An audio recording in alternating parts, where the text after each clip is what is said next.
20-year-old Stephanie Young is suing her former live-in boyfriend, 20-year-old Raymond LaChance, for rent, the cost of a big screen TV, and damage to their apartment. All rise. Yes, case number 33 on the calendar in the matter of Young versus LaChance. Thank you. You're welcome, Judge. Parties have been sworn in. Be seated. I usually don't like to prejudge things, Mr. LaChance, but I think that you're not a very honorable person. According to the complaint that I read, sir, you and the plaintiff were involved in a relationship. You thought it was going to be a solid one. You signed a lease on an apartment, correct? Correct. And after 3 weeks, the thing didn't work out. Correct.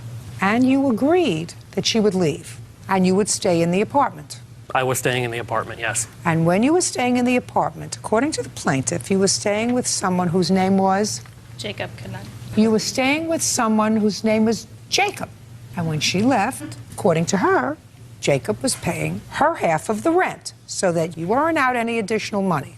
Then, according to the plaintiff, you told her you were moving out of the apartment. So far correct? Yes, ma'am. And she didn't want to ruin her credit, so she picked up the rent and paid the rent, right? Yes, ma'am. When she goes to the apartment to get something, she sees all your stuff there because you had moved back in. But you let her pay the rest of the rent, believing that he was out of the apartment. Yes, ma'am. Your excuse is that you were forced to pay the rent yourself for 7 months because of her, and therefore you decided that she should pay the rest of the rent. Her name's on that lease. She's just as liable as I am. Mr. LaChance, in what month did you sign the lease? We signed that in May of 2006. And she left in May of 2006. She left June 2nd, 2006. 6/2. Did she pay May's rent? Actually, I paid it. You mean you paid it alone? I paid it alone, yes. Why is that? I had recently come into some money at about the end of April playing online poker. It's what we used to move out here. It covered all our moving trucks. So you paid the May rent? Correct. Okay. Now, when did Jacob move in? Jacob was with us from the beginning. And how much was the rent in the apartment? $569 a month. And how much was Jacob paying? He was not paying for any of the rent. And how long did you let him stay? He stayed until November. So you're telling me you did not try to find another roommate between June and November because you were letting Jacob stay there rent-free? Correct. Now I'm going to respond to your statement. Okay. The reason you had to pay the rent is because your behind was sleeping in the apartment. Hers was not. And you had a roommate who should have been paying half the rent. From July till November, he was never home. It was predominantly a storage space for his stuff. I helped him out every now and then. He was Then it's your never, responsibility, sir, to find another roommate. I was unable to find another roommate. Show me what efforts you made to find another roommate. I had friends at work. Now let's go a little further, Mr. LaChance. I don't have anybody in town. I'm speaking to you. When did you call Miss Young and tell her that you were moving out of the apartment? I was finally able to get a hold of her. It would have been end of November. And you told her you were moving out in December? Yes, ma'am. And had you paid November's rent?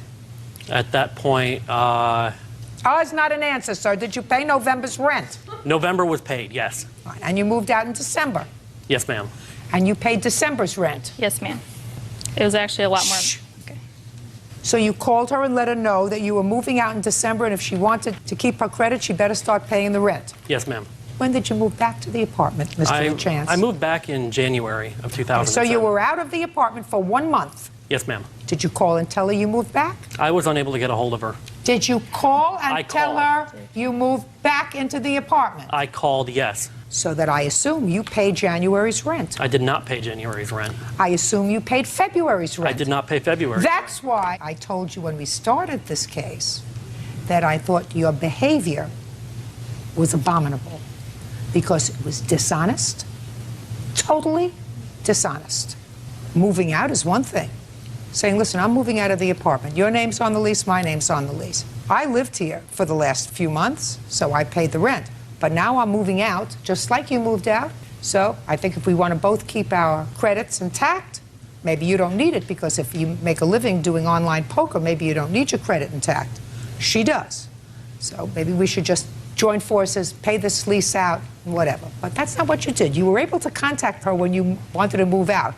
But when you moved back and knew that she was going to be paying the rent and you were going to be living there rent-free, then you couldn't contact her. That's not very nice, sir. Now, when did you find out he was still living there? I had the locks changed March 26th, and was he locked up. called So me. you paid December, January, February, and March. Yes, ma'am. I also paid April. And April. When did you go and check the apartment? Well, I moved back to Florida, and the apartment's in Texas, so I couldn't just go there. So I was talking through the apartment complex, and I said, I want to have the locks changed because I believe someone's still living there. What made you think someone was still living there? Because once he stopped paying the electric bill, it went back into the apartment's name, so they were getting the bill, and she was sending it to me. So if there's electric, someone's living there. So I said, I would like to have the locks changed. I paid the $25, and I got a call from Raymond that night I'm saying, an authorized tenant in that place. There was no reason to have me Mr. locked out. LaChance, don't you understand? You did something that was amoral, dishonest, dishonest. Don't you get it? To me, dishonest was leaving 3 weeks into the lease. No, Mr. She committed LaChance, herself that's for a year. ridiculous, sir. You weren't getting along. I don't even care why you weren't getting along. You were dishonest. You said, I'm moving out, and then you moved back without telling her. And the only time you contacted her again, and you were able to contact her again, you said, I couldn't call and tell her I was moving back because I couldn't contact her. So you were able to call her when you were moving out, and you were able to call her after she changed the locks. But you couldn't call her that critical time to tell her you were moving back into the apartment. She didn't have to pay the rent anymore. I had left voicemails. I had sent Listen to messages. me. Dishonest. What kind of work do you do? I am a waiter at a restaurant. What else do you do? I play online poker. Dishonest. So you owe her for rent for 5 months. You also owe for the electricity while you were there. How much? it was $2,100. Now, it's my understanding from your complaint that you have a witness who is able to testify that for the first few months after you left, the rent was paid. Yes, ma'am. Call the witness. I would like Jacob Knudsen to come out. You swear to tell the truth in these matters? Yes, sir. State your name for the record, please. Jacob Knudsen. Okay. Do you live in the apartment with Mr. LaChance from June until December? I left early November, but yes, June is correct. When you were there in June, July, August, September, and October, those 5 months, did you contribute to the rent? Most of the time. The only month that I was not able to contribute to my full share of the rent was the beginning of October, due to the fact that I lost my job. I don't care why you didn't contribute in the month of October. You didn't contribute in the month of October. Yes. You paid rent in June? Yes, How much? $285, my half, And you gave that to him in check or cash? cash. That was June. What about July? Yes, You paid him in July. yes, August, yes. the full amount, to either $285, yes. What about September? September, yes. But not October. No. And what happened in November? November, I was still out of work, and I contacted my mother and borrowed $400 from her in order to pay my half at the beginning of November. I have a Western Union voucher right here. Can I see it, please? Yes. The Western Union voucher that states that I got $400 from my mother in order to pay my half of the bills. So if Mr. LaChance said that you were there and you stayed there sporadically I was not home very much, yes. and that you did not pay any rent to him at all, would that be the truth or a lie, sir? A lie. And you were his friend? Yes. Who do you know longer? I know them both about the same amount of time. But you stayed with him Yes. when she left. Yes. In order to help him with the bills. Perfect. Good. Anything else you want to say to me? Anybody? Perfect. You owe her $2,100, Mr. LaChance, because you're a dishonest person. Because you're a dishonest person, I'm dismissing your counterclaim for half of the expenses for the time that it is clear that you had help with the rent, because that's what your counterclaim is mainly about. You will always come into contact with people, Mr. LaChance, in this life that are smarter than you are. Do you understand? Yes, ma'am. Goodbye. Parties are excused. You must step out. I was very depressed. I didn't like the way he was leaving me every night. She was away from her family. She didn't have a job. I did my best to comfort her. Instead of comforting me like he said he did, he never did. He just left and went out drinking and with other girls. I had made some other friends. I was trying to introduce her to a new life. She wouldn't have it. We went to the bar one night and he invited the girl that he had been seeing and said he would pay for her drinks. All I wanted to do was show up here and tell the truth. I didn't want to take sides in this situation because they're both my friends. I paid for my 7 months. It's her turn. The fact of the matter is one's lying and one's not. And I guess today we found out who won. And now the next case. All parties in the matter of Riskin versus Robinson, step forward. 26-year-old Noah Riskin is suing his ex-girlfriend, 22-year-old Lindsay Robinson, for her share of a backpacking trip through Europe.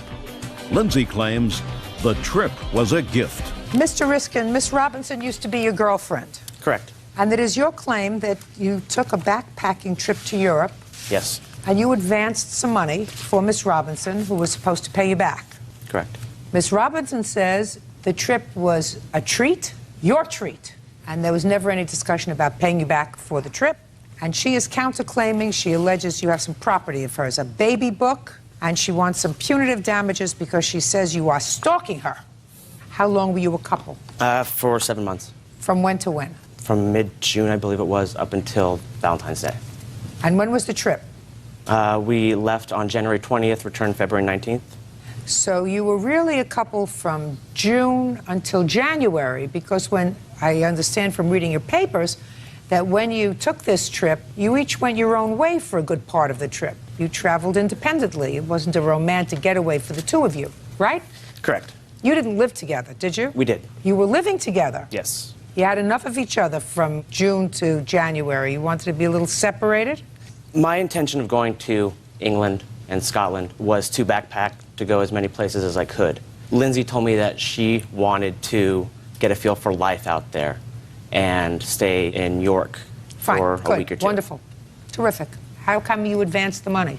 Lindsay came up to me after the tickets were purchased, said that she had talked to some friends of her back home, and they told her that she needed roughly $1,000 American dollars per week, conversion rate being about 51 cents per pound. I'm sorry, $1 per 51 pence. Oh, please, let's move on. She did not have that money. I offered a loan. I asked you what was said. Don't say I said to her, I will give you a loan. I want to hear what was said by her and what was said by you. Do you understand? And if it doesn't sound right, it's usually not true, Mr. Riskin. You get it? I did. Good. So I went ahead and loaned her the $2,500. Okay, Miss Robinson, since he can't get it together, I want you to tell me how it came about that you, A, took money from him for the tickets, and B, took money from him for spending. I think it was $2,500. Yes. Tell me how it came about. He told me he was going. I told him I couldn't go with him. He asked me to go. I said I want you to keep your voice up and speak slowly so that I can hear you. Okay. He said he was going to Europe on a backpacking trip. I said, I can't go with you. I was going to use the month to move out anyway. He said, go with me, go with me. You were going to use the what? I don't hear you. Okay, Miss Robinson, I want you to tell me how it came about that you took money from him for the tickets and took money from him for spending. The month that he was going, I said I'm going to move out and see where it goes from there. So look at me. I told him to let me know when he bought the tickets and I would make a decision because he kept asking and asking. So when I called him, he said he bought 2 tickets. I'd said no and he bought the ticket anyway. As far as money goes, I told him, well, I still don't have the money to go, and he offered to give me money for that too. We went to the bank together, he deposited it into my account. What's wrong with you? I listened to him, I guess. No, you didn't listen to him, I guess. If you were not happy with him and if you were moving out, why did you take all that money from him? Because why? Because I thought he was doing a nice thing. He told me it was going to be a gift, and I believed him. And he told me he didn't want the money back. That's not my question to you. I'm talking about being a moral person. Let's say I believe you, which I'm not sure I do. Let's say I believe you. Why would you, since you knew that he was anxious for you to go, since you knew that he was anxious for you, perhaps not to break up this relationship that you had had for 7 months, why would you, knowing what you knew, take money from him? Because as soon as you came back, you broke up, right? Right? Before we got back, we broke up. Well, before, but you already got yourself there on his ticket, and you already had $2,500 of his money. Yeah. Well, that's wrong. I know. I know. I thought it was something that it wasn't, and I should have listened to my gut. I thought we had an understanding, and we didn't. What kind of understanding? We discussed it before, and we had the understanding that it wasn't going to be romantic, that we were both going to go our separate ways, and that it was a gift. Because I told him I couldn't go over and over, and he insisted that he wanted to do something nice for me. He called my dad and told him about it. He told my best friends about it. Knowing that we would break up, he told them that. And so I thought we had an understanding. Yeah, I want to tell you something. If it doesn't make sense, it's usually not true. What nice thing had you done for him? I don't know. I was with him. I mean... Well, he was with you. You mean exactly. that's a gift that you were with him? We just had... What kind of spectacular thing do you have that other people don't have? Nothing. Huh? Nothing. Nothing. I didn't think so. I mean, what do you bring to the table that millions of other people don't bring? Why in the world would you think that he would invest a whole bunch of money in taking you away if he didn't think that by doing that, perhaps you could rekindle your relationship? That's what he did think. I know it is. Then you did the wrong thing by taking it, knowing that it wasn't going to work. I didn't... Okay. How much was the ticket? The ticket was $531. And how much cash did you give her? $2,500. Okay. Forget the incidentals. You're lucky we're going where we're going. Do you understand? I'm going to hear your counterclaim. And I must tell you, Miss Robinson, I have other things to do today. You want your baby book back? I want my... Yes. Why did you take her baby book? The baby book was actually left. When she had moved out, she left everything that she did not want. A number of magazines, old shoes, etc. that she did not want. She just left them for me to clean up. I found them, and I did notify her that I had these items. She has not made any effort to pick them up for me, to send anyone to pick them up. I still have them. What are they? A baby book and a childhood photo album that I saved from the trash pile. Why did you leave them? That's not true. First of all, I got home and all my stuff was on the porch the same night we got back. He locked me out so that I couldn't get in and took my key. Everything that was on the porch, I took. Everything that wasn't mine, like the magazines, I left there, yeah, because he threw it all on the porch. So on what date? That would be the 19th, the night of the 19th, the night we got back. What else? He basically, after the breakup, I don't know what happened, but he became very different. He would show up at my work at least twice a week. And yes? And what? And just hover around. He would pull friends out of work and tell them about everything that happened between us. And I'll get over it. You owe him $3,031. Your counterclaim's dismissed. That's all. Thank you. Parties are excused. You may step out. Yeah, this is case number 124 on the calendar, the matter of Bigda versus Hellinger. Parties have been sworn in, Judge. You may be seated. Ladies, have a seat. You're welcome. Mr. Bigda, how old are you, sir? I'm 28 years old, Your Honor. Is this your wife? Yes, ma'am. How long have you been married? We've been married for roughly 3 years, almost 4. You have children Yes, with her? ma'am. I have 2 by my wife, Your Honor. Your complaint says, sir, that the defendant is the boyfriend of the mother of another of your children. Is that right? Yes, Your Honor. Were you married to your wife at the time that this child was conceived? Yes, I was, Your Honor. How old is the child that you have with, what's your name? Selena. Selena. She just turned 2, Your Honor. And this is your complaint, Mr. Bigda. Your complaint is that the defendant assaulted you. Yes, sir. And in addition, you claim that you made a small loan to him to cover some insurance payment that he needed. Mr. Hellinger says that you precipitated this argument, and in addition, he is counterclaiming. He alleges that you called Child Protective Services on him on more than one occasion, and in addition, he says that he's been supporting your child, correct? Yes. How much child support do you pay, Mr. Bigda? I paid $36 weekly, court ordered. Do you pay it every week? Yes, I do, ma'am. It's taken directly out of my paycheck, Your Honor. And how much is your paycheck, sir? My paycheck, it ranges anywhere from $300 to $600, depending on how many hours I work. Then why do you only pay $36 a week in child support? Put your hand down. Because that's what the court had ordered, because I have 2 other children and a wife. My wife does not work, so I have... Why doesn't your wife work? Because she stays home and takes care of our 2-year-old. You have another 2-year-old? You are very busy, sir. Yes, Your Honor. Why don't you work and earn $600 a week all the time, Mr. Bigda? Because the paper mill doesn't always have overtime. Some weeks you might work 12-hour days. Some days you just work 8 hours. It varies if we have people that call in or... Yes. I worked at the same paper mill, and overtime's always welcome. I left that job because of him. Right now I'm currently climbing trees. So, for a living? Yes, I cut trees down. I work for a tree service. Oh, you cut trees down. You said I climb trees. I said I didn't know that you could make a living doing that. So when he says that the overtime ain't there, it is always there at that mill. I work there. I also put in tons of hours. Mr. Bigda, it's outrageous that you only pay $36 a week in child support, sir. I'm telling you that right now. Even if you pay it, she wants to tell me that you don't even pay it. But if you paid it, that's an outrageous figure for you to pay for child support. It's not your child's fault, sir, that you didn't know how to keep your whatever in your pants. That's outrageous. What? Sorry, I only received $26 out of that 36. 10 of it goes to the Department of Social Services towards arrears. Yes. And the rear support is actually medical bills for Mrs. Catterette for having the baby. It's not rear. No. It's not medical bills for her, sir. It's the birthing expenses for your child. Because when you make a baby, it has to be born. Yes, that's what right? Put your hand down. I don't know why you still tolerate him. Me, I'd be visiting him, you know, and bringing flowers. Now, I'm ready to hear, sir, your tale of woe. On the beginning of January 2007, I had recommended Justin, because he had not had a job for a while, to the paper mill that I worked at, and they had hired him. And on January 18th, I had loaned the defendant $50 to get his car insured so he could get to and from work. 2 days later, I had also loaned him another $20 so he would have gas money. And at that current time, I was out on disability due to my hand. I had to have carpal tunnel surgery on my right and my left hand. And during that time, things were going good. I had come back to work roughly the end of February.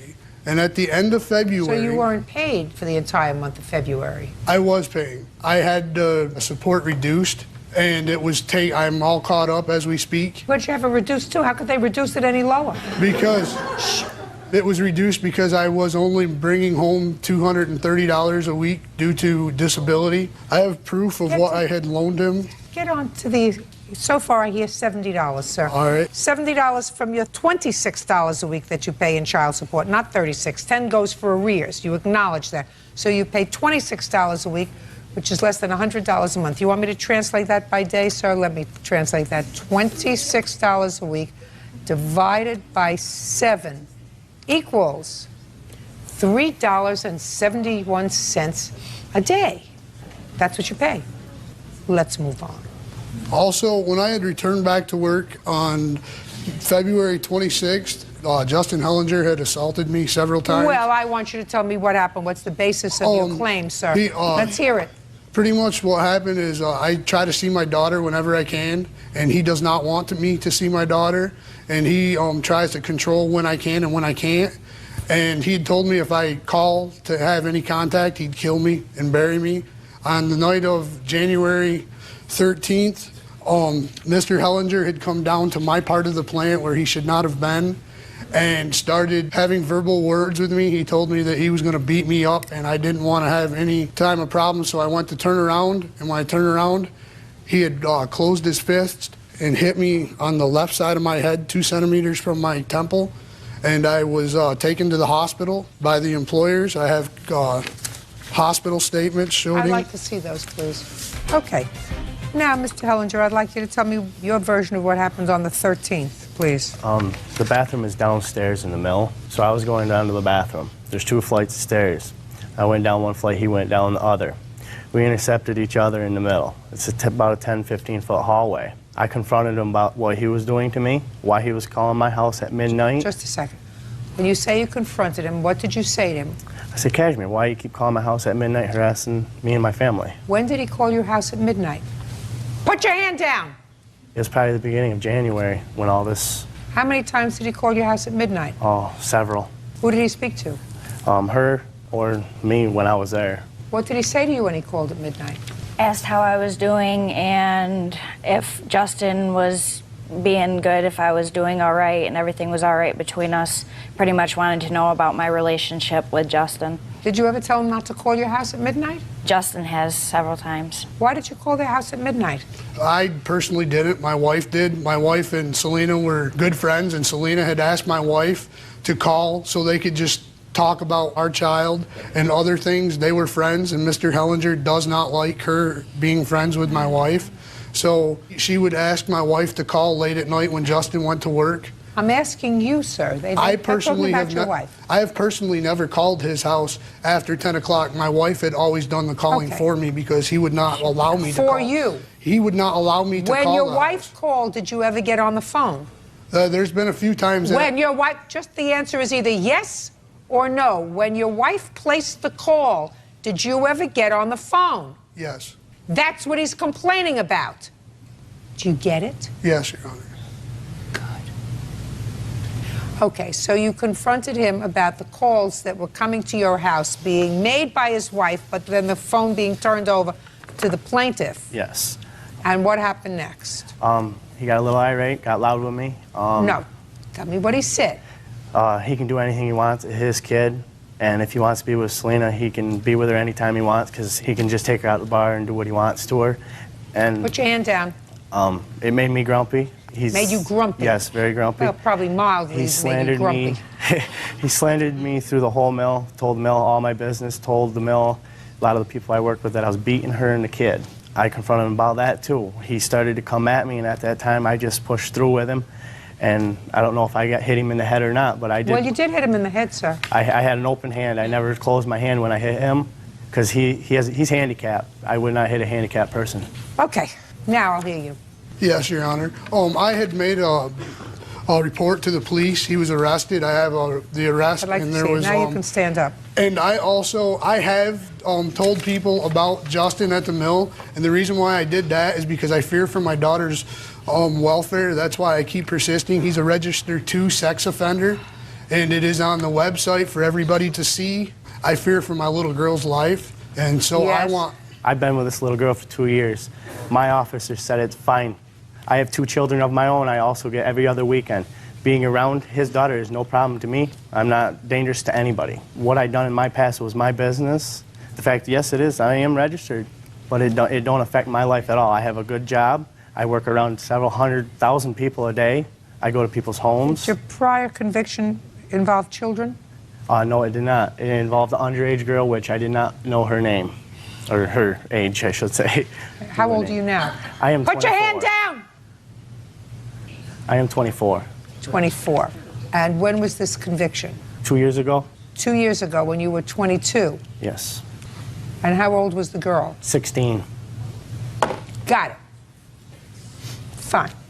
Not fined legally, but that's a totally different scenario than pedophilia. That's just dumb.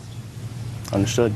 And you have too many children, sir, at age 24. If you I have understand. 3 children, Yes. you too. I don't care how many trees you climb, and I don't care how much pulp you make. Now, you want to say something to me? The phone calls that were made to Selena were me returning calls and her returning my calls. He did not take the phone every time, only once in a great while. Listen, he took the phone more than once. Madam, I don't even have to be there to know that he took the phone yes, more he than did. once. Right. Anything else you want to say? Just that the support issue, we give them money on the side to above what the court orders. We also buy Davina's clothes, Davina's diapers, her wipes, her shoes, and when we do send them home... Show me receipts. Right here, where I Show spent me. at Walmart off of my bank card. Show me. There's a few. There's Walmart there, where we spent $502 to buy clothes, diapers, wipes, food. What about for And whose all through children? that. For his daughter. Not for your children. No, not at that point. No, I buy her Baloney. things separately. Baloney. I don't believe a word of what you just said to me. Sit down. You think that I believe that you went and spent $500 on his daughter and none of No, that? some of it was on his daughter. Not all. Now that's better. I'm sorry, Some it was of my it was mistake. you made a mistake. Yes, I did. I'm sorry. Judge Judy continues in a moment. Kashmir Bigda claims his ex-lover's fiancé, Justin Hellinger, punched him in the head while he was working. What? Also, I fear for my child because last summer, roughly June or July, the defendant was also arrested because his girlfriend Selena had left him, and he rolled his car trying to kill himself on purpose. And he had a suicide message left on my machine. I didn't bring that with me today. Yes. The fact that I tried to kill myself has nothing to do with Yes, his it does. child. I was not with him. Yes, I got listen help. to me. Listen to me. That's a legitimate concern. I understand it is. Okay? That's a legitimate concern. If you have suicidal thoughts, that's one thing. If you act out those suicidal thoughts and you are around the child, that's a legitimate concern that a parent might have. You get it? Yep. Now, I assume that that formed the basis of at least one of the calls to Child Protective Services. No, it did not. Did it? Yes, it did. How many times did you call Child Protective Services? 3 times. Tell me about the 3 times. The one time was when he rolled his car, and Selena, the mother of my child, was worried, so we got together and had called. The second time was when he called my house going irate, and he threatened to kill me and bury me and told me I could not see my child, so I was very concerned about the welfare of my daughter. And the third time was due to him stalking and calling me names and stuff. He had even stooped low. He had convinced his girlfriend to go to the police and report that I had raped her. That's how our daughter was conceived. And the police had come to my house, and she was filed for making a false report and is under community service for trying to have me arrested. Yes. Is that correct? Yes, it is, Your Honor. Okay. That's not good. That's not good. I was highly intoxicated the night that me and Kashmir, conceived my daughter. So? I don't remember any of it, and it was not a coerced thing. I went to the police department on my own. How much after your daughter was born? 6 months, maybe. So you had 9 months and 6 months. You had 15 months to think about it? I was not. Okay. Mr. Hellinger, he was clearly assaulted, and you clearly lost your temper. So you have to be responsible for his medical bills. Your Honor. What? I have a unfounded paper from Social Services January 30th that he called on me where I was unfounded. Yeah, that's okay. He has legitimate concerns about you. Are you getting any help for yourself? Yes, I am. Good. You seeing somebody regularly? Yes, I do. Put your hand down. Listen, if you think that I find you a sympathetic character, I do not. You were disloyal to your wife. You created a situation that she's going to have to live with and suffer with her whole life if she decides to stay with you. She has 2 children with you. I guarantee you the day that you told her that you had another child the same age as your youngest child was not the happiest day of her life. So if you think that I believe that you're a sympathetic character, I believe that you are an unsympathetic character, sir. As far as the money that you claim you gave him, that's hardly makes up for the amount of money he contributes to support your child. So he's going to pay your medical bills, which are roughly $500. Unfortunately, Mr. Hellinger, you want to be compensated for supporting his child. That's your prerogative. If you choose to do that, you do that gratuitously. That ain't a big problem to me, the harassment. Fine. And as far as calling Child Protective Services, some of your behavior, sir, is questionable. And I suggest to you, I would continue with the help that you're getting because you probably need it. What? I also have proof that I lost wages. I don't care if you lost wages. When he Make up for it for the $26 a week that you send to support your child, or $3.71 a day. I'm telling you, sir, you are an unsympathetic person to me. I think that you would like to have control over this situation that you created. Were you drunk the night that she got pregnant? No, I was not. Was she? Yes. You know how unsympathetic you are? The scale of sympathy from me just went to a -10. So she was drunk, you weren't. You clearly then took advantage of somebody. At a fair statement? Yes, Your Honor. So he's going to cover your medical bills, period. It's your $500. What a situation you created, sir. You created this whole situation. I know, because she was drunk. How old are you? 23. And you? 28. Goodbye, sir. You get your medical bills. Try to live with each other in peace. Parties are excused. You may step out. Your Honor, this is case number 64 on the calendar in the matter of Hines versus Kilpatrick. Parties have been sworn in. You may be seated. Ms. Hines, the defendant is your former boyfriend. You Yes. lived together. He's also the father of your child. Yes. You had a lease together. He moved out 4 months prior to the lease terminating. Yes.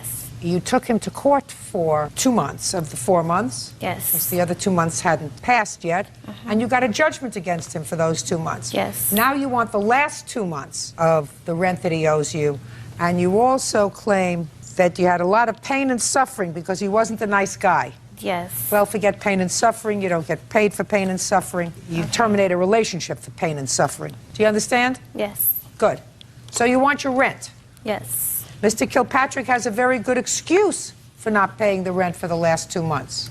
Yes, I do, ma'am. He says that the reason he didn't pay rent for the last 2 months is because you filed a restraining order against him and his mother, and so he couldn't live in the apartment, and if he couldn't live in the apartment, then he wasn't going to pay rent. Not That's true. his defense. Yes. So, when did you move into the apartment? We moved in March 14, 2006. And you were both on the lease? Yes, we were. And when did you leave, sir? I'm not exactly sure. When did he I leave? am November 9th, and they filed for the restraining order. He was November 9th, Yes. 2006. Yes. And when did you file a restraining order I against him? filed November 2nd, but he was served November 14th at 5:55 a.m. But you had filed it on November 2nd. Yes. I want to see the allegations that you put in the restraining order application.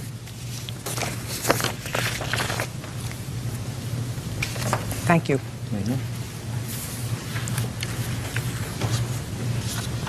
You filed this on November the 2nd, and according to this, it says the most recent date of abuse was September 10th, 2006. And you say he strangled me to the point that I could not scream anymore.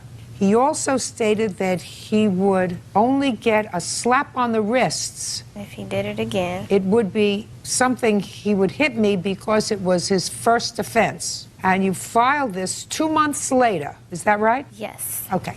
Between September 10th and November the 2nd, when you went to the police to file for this restraining order, where were you living? I was staying there, but he wasn't. You were in the apartment? Yes. And he was not living there? He was still living there, but he never came home. He was in and out. He would go to his mom's house.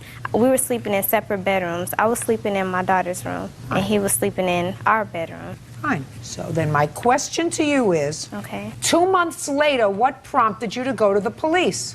I don't have transportation. Not only was I trying to get to the courthouse to file a restraining order on him, everything in between then, I was going to the police station. I was always talking to the police about what I can do about our child and him getting out of the apartment, but not necessarily him moving out because I still needed him to pay his half of the rent. Just a second.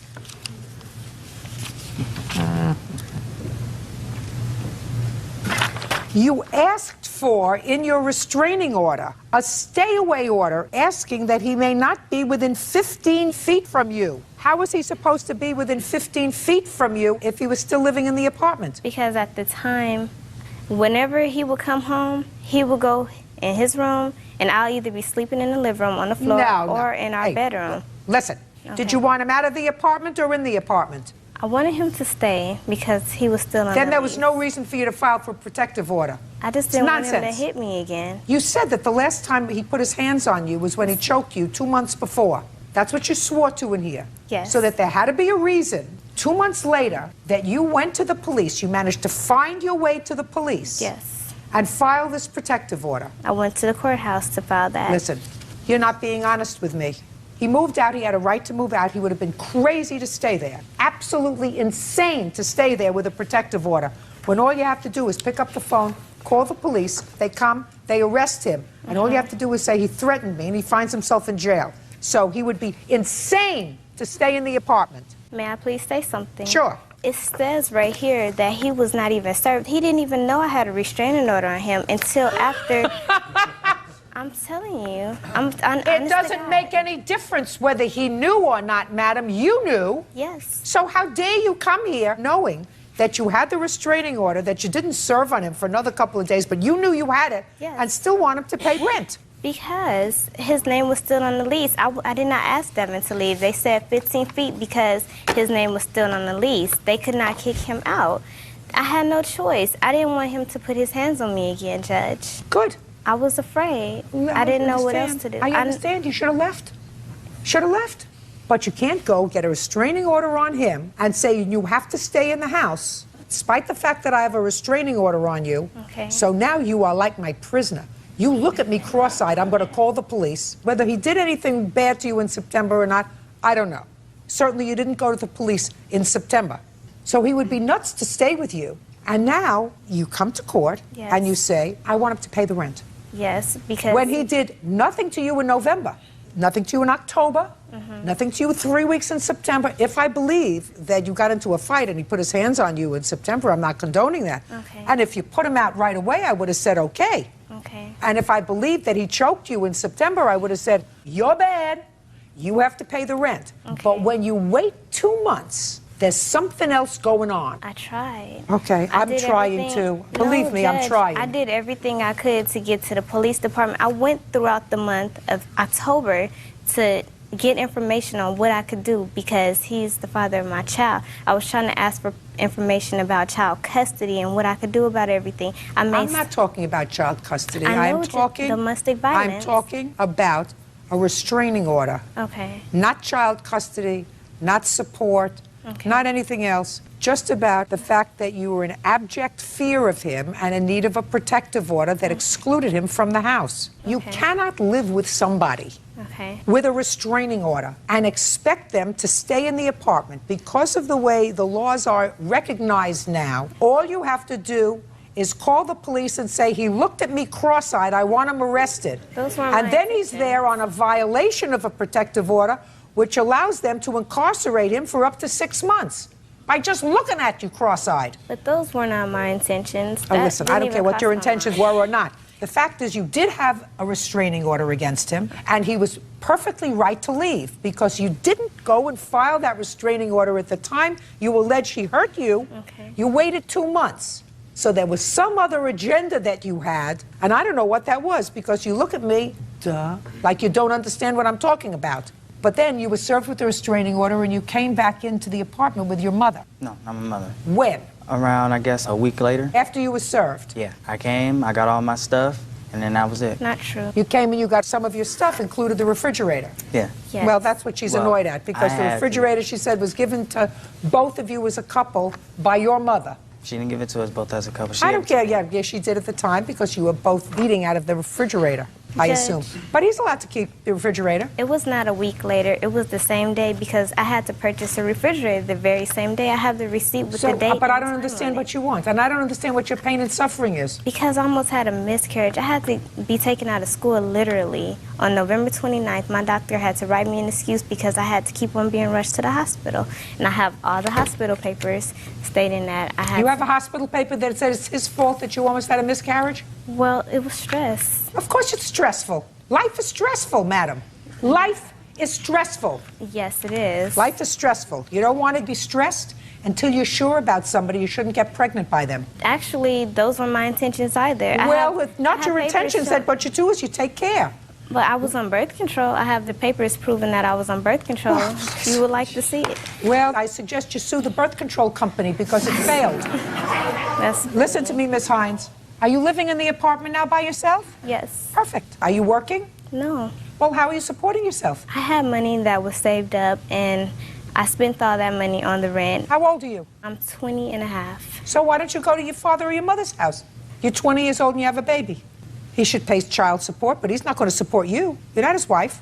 No, He said he'll contribute to the support of his child. He absolutely should do that. But he's Are you not. paying child support? No, not yet. Why not? She just, I don't know, she just filed it, I guess. She doesn't have to file it. Did you see your baby? Yeah.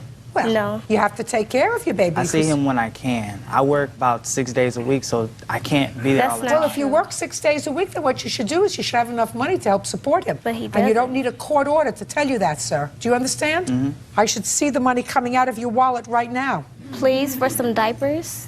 I would like some diapers. Listen for to our me. son. Don't talk to him. Okay, I won't. I should see money coming out of your wallet now. Did you hear what I said? I heard you. Get it out. Don't have none in my wallet. How could a man who works 6 days a week not have any money in their wallet? I don't keep money in my wallet. Where do you keep it? In the bank. Good. How much money do you have in the bank?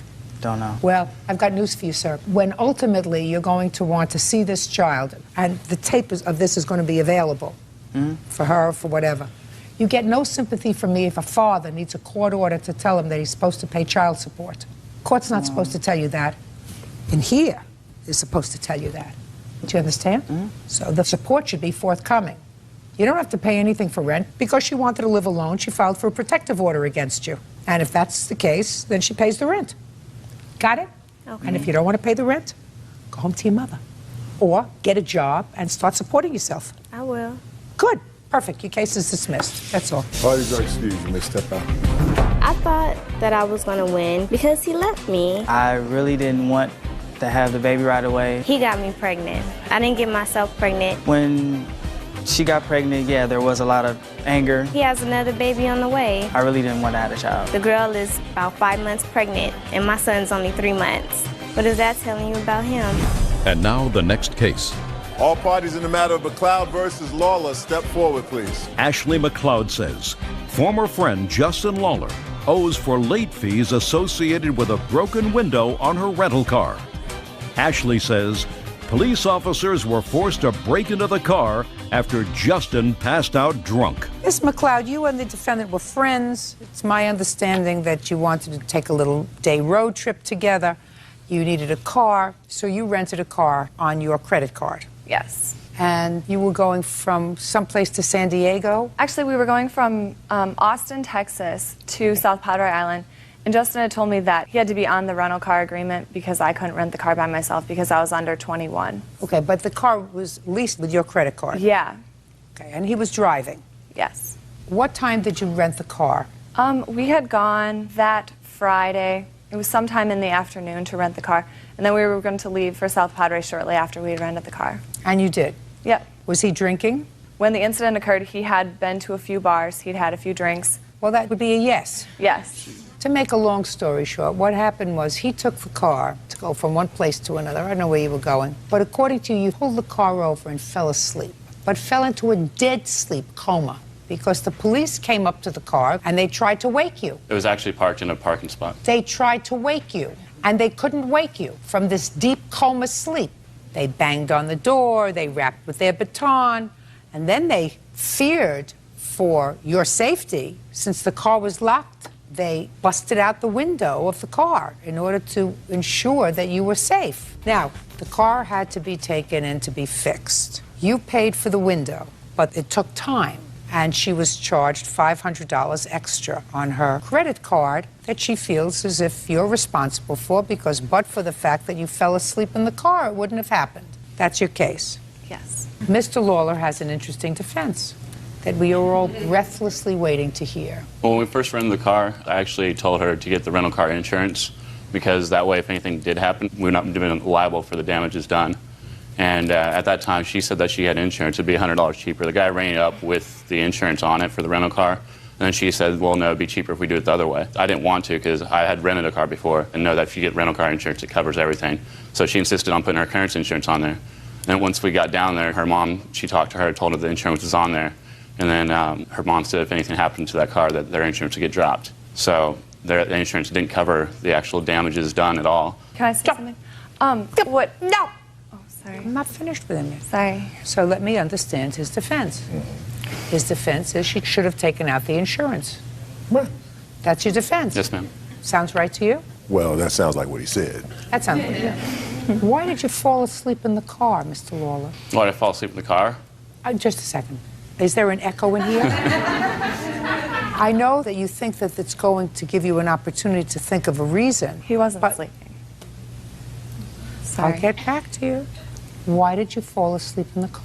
I had a couple drinks and I passed out in the car, and it was parked in a parking spot. There you go. I was not driving the car, though, that night.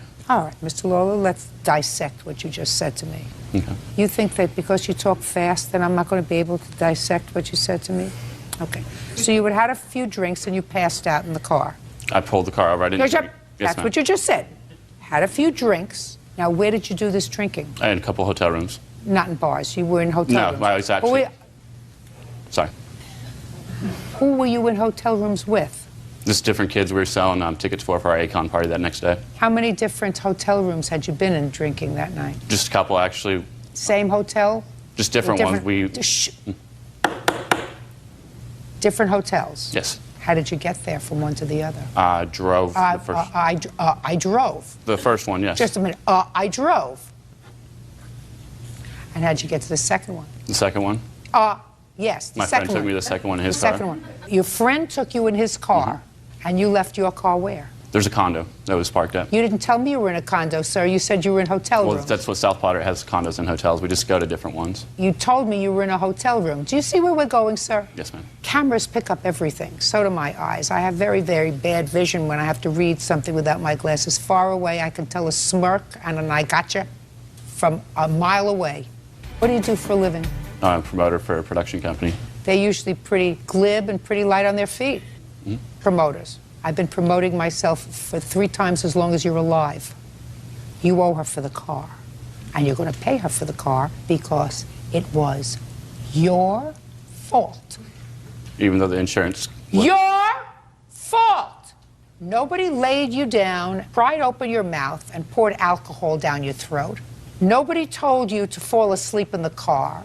Nobody told you not to tell your friend, would you please take me back to one of these condos where I'm supposed to be staying tonight? Nobody told you any of that. You were drunk. You drove a car drunk. You passed out in the car. Your fault. You pay for it. How much did it cost you, sweetheart? The remaining charges that he owes me for is $541.63. Did you pay for your half of the rental? Yes. Okay. Judgment for the plaintiff in the amount of $541.63. Thank you very much. That's all. Parties are excused. You may step out. Now, this is case number 40 on the calendar in the matter of Hazeltine, Ireland versus Nice. Parties have been sworn in, Judge. You may be seated. Sir, have a seat. Who is Miss Ireland? I'm Miss Ireland. Hazelton? Hazeltine is my mother. Miss Hazeltine, according to your complaint, you, not your daughter, but you, rented a room from the defendant. Yes, ma'am. And you found that room on something on the internet called Craigslist? Yes, ma'am. And signed a month-to-month lease. I did. When did you sign that? March 1st, 2007. Where had you been living before that? I was residing in an apartment which I shared with my daughter, and she decided to move out on her own and get her own apartment. So I thought it would be good for me to move into a place where I could save a little money, maybe meet some new people, until I was able to purchase my own home. How long had you been renting rooms? I've been renting rooms for about 4 years. What kind of property do you have? I have a home in Elk Grove, California. How many bedrooms? 5 bedrooms. How many tenants do you have? Currently 1. How many tenants did you have when you had Miss Hazeltine? Just myself and Cindy. And it was a month-to-month tenancy? It was. It is your claim that Miss Nice terminated your tenancy without proper notice, and you want moving expenses, your security deposit back, and you want damages because she, you claim, assaulted both you and your daughter. Yes, ma'am. Ms. Nice says that you are not entitled to your security deposit back because you promised that you were going to stay through April, and you didn't. It is her claim that you actually assaulted her. So let's find out when the trouble began. You moved in March 1st. Yes, ma'am. Go ahead. About approximately a week after I moved in, I noticed some strange behavior from Miss Nice. When I was in the home alone, and especially when I had company over, I would notice some outbursts. It seems she was talking to herself, kind of laughing out loud. She'd walk through the home when I'd have company over and bang anything that would make noise, opening and closing compulsively the garage door. The washer was close to my room, so she'd slam the washer door up and down. Got it. Let's move on. Okay. And I became just really uncomfortable in the home. I'd find myself, I'd sign up for overtime, I'd go to the gym, anything to avoid coming home because her behavior was really disturbing, uncomfortable. And so I noticed that it became more obvious when I had company over, so I decided to talk to her about it. So maybe I was doing something wrong. And so I came home, and so I knocked on her door. She didn't answer, so that's when I called her cell phone, and I found that she was actually at home in her room. And she came out, and I had a conversation with her, and I said, is there something bothering you, lately? Because I've noticed that you've been slamming things around, banging things. And her response was, bang? I don't bang. Bang? I don't bang anything. I said, oh, okay. Well, apparently, when my boyfriend's over, does he make you uncomfortable? No, I don't have a problem with your boyfriend.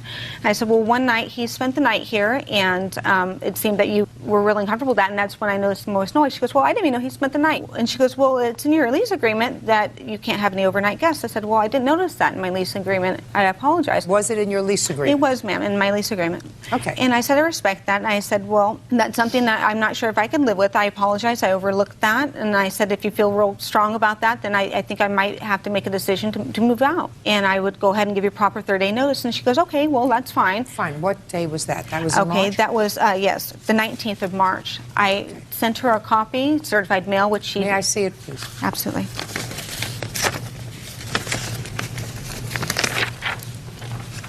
That was sent regular mail as well as certified mail, which I have a receipt there. Ms. Nice never picked up the certified copy. Okay, and you received this letter terminating Yes. her tenancy? Yes, I have Fine. it right here. Good. So what happened? Okay, What was so next? things were a little still uncomfortable in the house, so I decided to avoid her as much as possible. About a week after giving that notice to her, I came home and found that she was interviewing another tenant, which I gave her the privacy. I had went and cleaned up and got ready to go back out again. I haven't She even then, met you. she then. You have a turn. Right now, plaintiff is talking. Okay. Go ahead. After I had finished and cleaned up and the person had left, she had come and spoke with me and said, okay, well, when are you going to be moving your furniture out? I understand, I received your 30-day notice. And I go, well, I can start putting it in storage soon if you really need the space, because she was saying that she wanted to offer that space to the tenant. And she goes, well, that's your right to keep it there for the remainder of the month. And, things seemed to be okay then, but she's still exhibiting some behaviors that I just didn't feel that. I understand. You were moving out for a reason. Keep going. Absolutely. And so I had received a phone call on March 31st. I was at the gym and I received a message from Miss Niece. And on the message she says that she's demanding that she have a face-to-face meeting with me and discuss the 30-day notice agreement and finalize me moving out.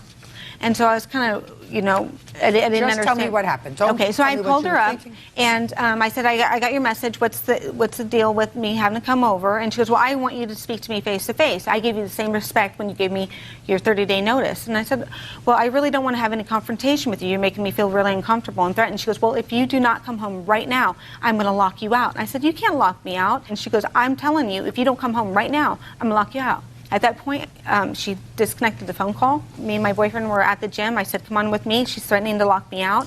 I need to go home. When we got there, me and my boyfriend entered the home, and Miss Niece was in the kitchen. She had already taken all my groceries out of the fridge and out of the cupboard and had set them up on the counter as if she was moving me out. I said, what are you doing? Please put my things back. You can't move me out. What's the problem? And at that point, she came around the counter of the kitchen with her finger in my face. And she goes, girl, you better shut your mouth, because in the name of Jesus, I'm going to smack the devil out of you. At that point, my boyfriend placed his body in between us because she was this close in my face. And he's that face to me, and he's like trying to block her. And she turned around, and she swung about backside of him and hit me upside the head. At that point, I grabbed my cell phone. She grabbed her cell phone. I called the police. She called 911. The police arrived, a female police officer. Police officer went and spoke to Miss Niece. Miss Niece had stated that she was going to be locking me out of the house, and the officer had stated, legally, ma'am, you cannot lock her out of the house. And she goes, don't you tell me how to run my household. Can I see the police report, please? Yes, ma'am. Judge Judy continues in a moment. She comes up behind me and then kind of hits me. And then Miss Niece turned around to my mom and she goes to make a fist like she was going to strike my mom. And I grabbed her arm and I put it down and I said, don't touch my mom. Time. And daughter Danielle Ireland claims Cynthia's former landlord, Sydney Niece, is guilty of an assault. Sydney claims it was the plaintiffs who assaulted her. Now, when did the incident happen with your daughter? Same day. Same day? It was a little bit later on that day when I had came. The police officers had actually left at a certain point, and my mother had called my boyfriend and I to show up. She had to go and get a U-Haul to get all of her things, and we both ended up showing up at the exact same time as my mom with the U-Haul, and that's when I arrived. And what happened with Miss Niece? Well, we came into the house, and she was in her bedroom, had shut the door, was in her bedroom, like the police officer told her to stay in the room. I went into this little front area that was right next to her bedroom door and started to grab furniture. And I grabbed this big glass top that was to one of my mom's coffee tables, and I started going out. And then Miss Niece came out of her room and was really mad and angry and was directing a lot of anger at myself and at Ryan, saying that he didn't have any right to be in the house, and that was saying something about how we couldn't go through the garage door. She was telling us we had to go through the front door for some reason, and I was standing on my way to the garage door. She was really like livid and saying that we couldn't be in our house, that we had no right to be in there, and then she comes up behind me and grabs me by the back of my neck and like kind of pushes me and then kind of hits me. And then Miss Niece turned around to my mom and starts getting in her face, and she's throwing her hands wildly and stuff, and then she goes to make a fist like she was going to strike my mom, and I grabbed her arm and I put it down and I said, don't touch my mom. And then it just turned into a scuffle where she was just being really wild. Okay, Miss Niece, I would like you first to tell me your version of the events of the 31st of March. Okay, Saturday, March 31st, I initiated a call to Cindy to finalize things in the matter. She had sent me a letter March 20th indicating that she was going to move out at the end of April. And so I wanted to finalize things as far as obtaining the rent for April. She already told you that she was going to give you the rent April 3rd. in the letter. Right. In my lease, it indicates, in the initial agreement that we signed, it indicates that if any rent is not paid time or in full, that they will forfeit the security. That's in item number 2 in our What lease. difference does that make? She already said, I'll pay you your rent on April 3rd. It's in her letter that she sent to you. Because I just like to do things decently and in order, so... This is decently and in order. You called her on her cell phone. I called her on Saturday and I asked, because she had initiated an appointment in mid-March. She wanted to see if her boyfriend could stay overnight, and she knocked on my door. Actually, I was napping, and she knocked on my door until... Shh, don't interrupt her. I'm just asking you what you told her on March 31st. You called her, she's at the gym. On March 31st, I asked her if she had any time in the afternoon. I said I'd appreciate if we could finalize things and, you know, get the rent. So then she started cursing at me, and she started getting really violent on the phone and calling me up. Did you tell her she had to come home or else you were going to change the locks? No, absolutely not. Did you take her food out of the refrigerator? I'm speaking. No, I didn't actually. Did you take her food out of the refrigerator and place it on the counter? No, not... Did you tell the police when they arrived that you were planning on changing the locks and locking her out? When she started cursing at me on the phone, because she, by the way, she's been pretty violent before, so when she came home from the gym, she came home and she kicked me, which I have a photo of the bruise on my leg from when she kicked me then. At that point, I had called the police because I had wanted to have her arrested. So when they came over, they kind of separated us, got both versions of what had happened. And so I didn't have her arrested at that point. The police found you very agitated, Ms. Neese. According to all 3 police officers who arrived at the scene... Well, she assaulted me. I have pictures. She admitted biting me on the arm. There was an altercation. There's no question there was an altercation. Well, I actually didn't touch her or her daughter. Both of them came home. She called her daughter, and they both came in, and then they assaulted me in my room. And that's why I had called the police a second time. When I was on the phone with the police, I was terrified. They said, "Where are you?" I said, "I locked myself in my room," because I was afraid they were going to come in again. I have pictures of the door and from when they tried to barge in my door, and I have pictures of all the bruises. They hit me. What do you do for a living, Ms. Neese? I'm an insurance broker. For a company? For myself. I have my own agency, and I'm going to school for court reporting. So you operate out of your home or out of an office? I'm usually on the road, but my office is out of my home, yes. So you don't have an office other than at your home? Correct. And how long have you been doing that? 5 years. You make a living at that? Yes. The last time you had a tenant prior to the plaintiff, what was that tenant's name? Prior to Cynthia? She was the first tenant in that home. So you'd never had a tenant? Not in this home. When I was in the Bay Area, I've had tenants. She was the first tenant in this home. Judge, I have some information regarding the tenants in the Bay Area. San Mateo County Courts, there's 3 claims regarding Ms. Neese in regards to tenant-landlord. 2 times she was a defendant and 1 she was a plaintiff regarding the same situation, withholding deposits. Can I see and so that? forth. Actually, I didn't print it out, but if you go to San Mateo County Courts, it is public record. You had 3 landlord and tenant actions while you were there? One as a plaintiff and one as a defendant? I'm not sure what she's referring to, but it was just probably a lack of, my income. But with regard to this... I'm not talking about... I'm asking you whether you had 3 previous landlord and tenant actions. I think there was 1, and it was just because I was having problems, with cash flow, but they have since been paid back. One was that she put a stop pay on a deposit as a tenant herself. That sound familiar? I'm not sure what she's referring to, but I would appreciate if we could talk about this case today and why, I don't believe that I owe her the security deposit. You absolutely owe her the security deposit. There's no question that you owe her the security deposit. Okay. You told her to leave. I've read the police report. You said you wanted her out that day. She left. She did not stay the month of April, despite the fact that she said she was planning on paying April's rent. You absolutely owe her the security deposit. There's no question about that. Well, because she assaulted me, and I had to put out expense. She didn't return the key when she moved I believe that this was an unfortunate circumstance, that everybody's tempers got very flared up. Actually, mine did not. Well, not according to the Miss Neese. According to the police, the only person... I was assaulted by her and her daughter, Neese, and her boyfriend had to pull them off of me. And the police department... When I'm speaking, don't speak. Okay. Clearly, not only did you claim that they were assaultive, you I also... have photographs of all the assaults. I'm speaking. Do you hear me speaking? You also claim conspiratorial behavior on the part of the police. You weren't satisfied with the police officer who came. You demanded their supervisor. 2 supervisors arrived. They couldn't calm you down. You demanded their supervisor. So everybody is in a conspiracy against you. There's something not right, Ms. Neese. All of that is clearly contained in the police report. I assume you have a copy of it. The copy that I obtained from them does not contain that information. That's not what they had given me. They May gave not me be what one they line. gave you, but that's what I have. Okay, can I show you the pictures of my bruise? Absolutely. And actually, I still have them on my body. Absolutely. Show me. This is a picture of when she bit me in the arm. She absolutely acknowledges that she And bit you in then, the arm, and she a says she bit bruise you. on my I'm breast. speaking. Don't you want to hear me speaking? She absolutely acknowledges that she bit you in the arm so that you would let her go. Absolutely, ma'am. Okay, can I tell my version of the story, ma'am? When I contact the police department. What had transpired, basically, the whole issue, when she first, in the initial ad, I indicated no alcohol, no overnight guests, and she breached both of those. She was drinking a lot while she was there, and she was having overnight guests, her boyfriend.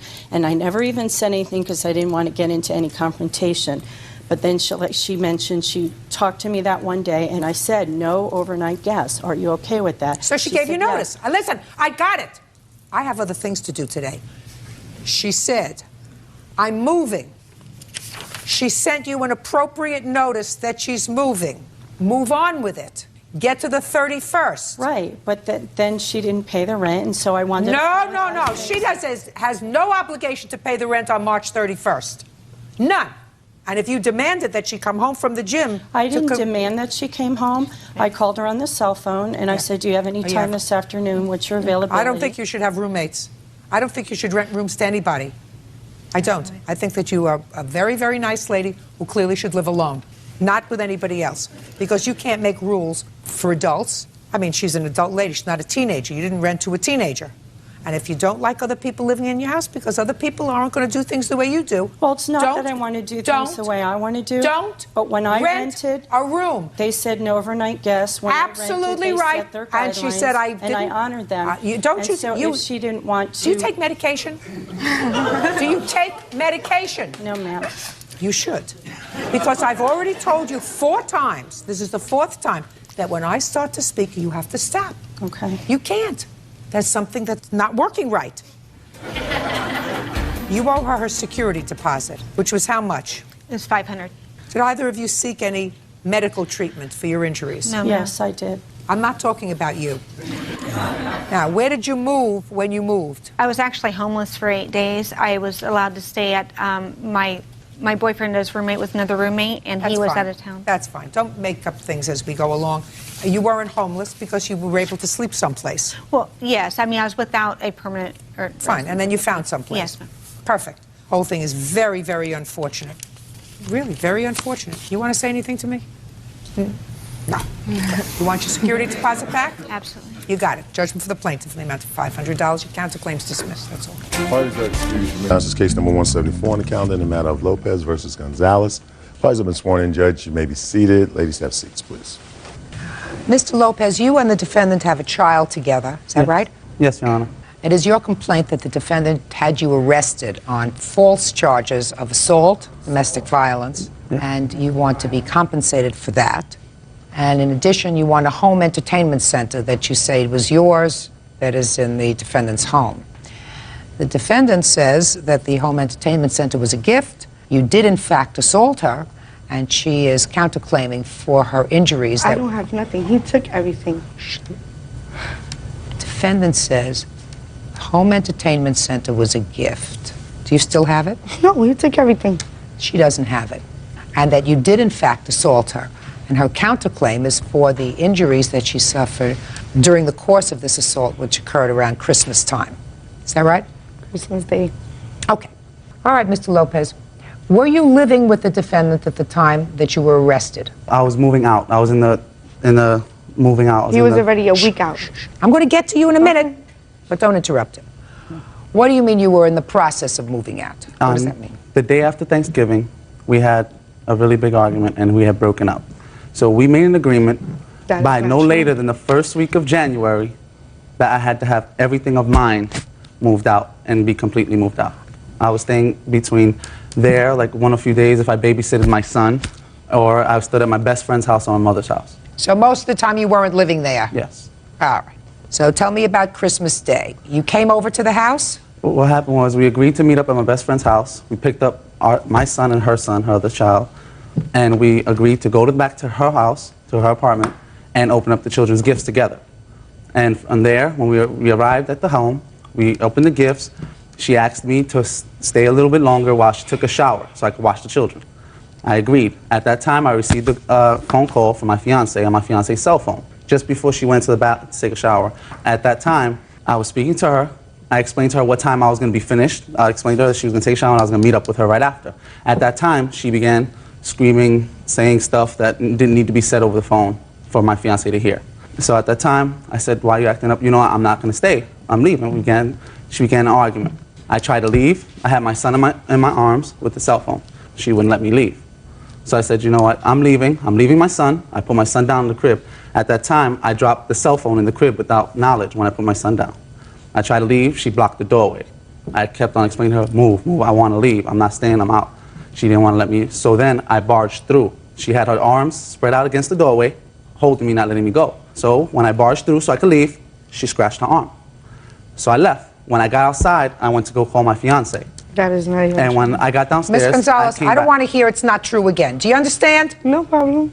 No, that's not an answer. The answer is yes, Your Honor, I understand. I will not interrupt again. Yes, Your Honor, I understand. I will not interrupt again. That's right. Go ahead. So outside, I went to make an attempt to call my fiance, and I noticed I didn't have the phone. So when I went back upstairs... That was stupid. Because the phone was upstairs. That was stupid. I went and I looked for the phone. And Say yes, that was stupid. Yes, it was stupid.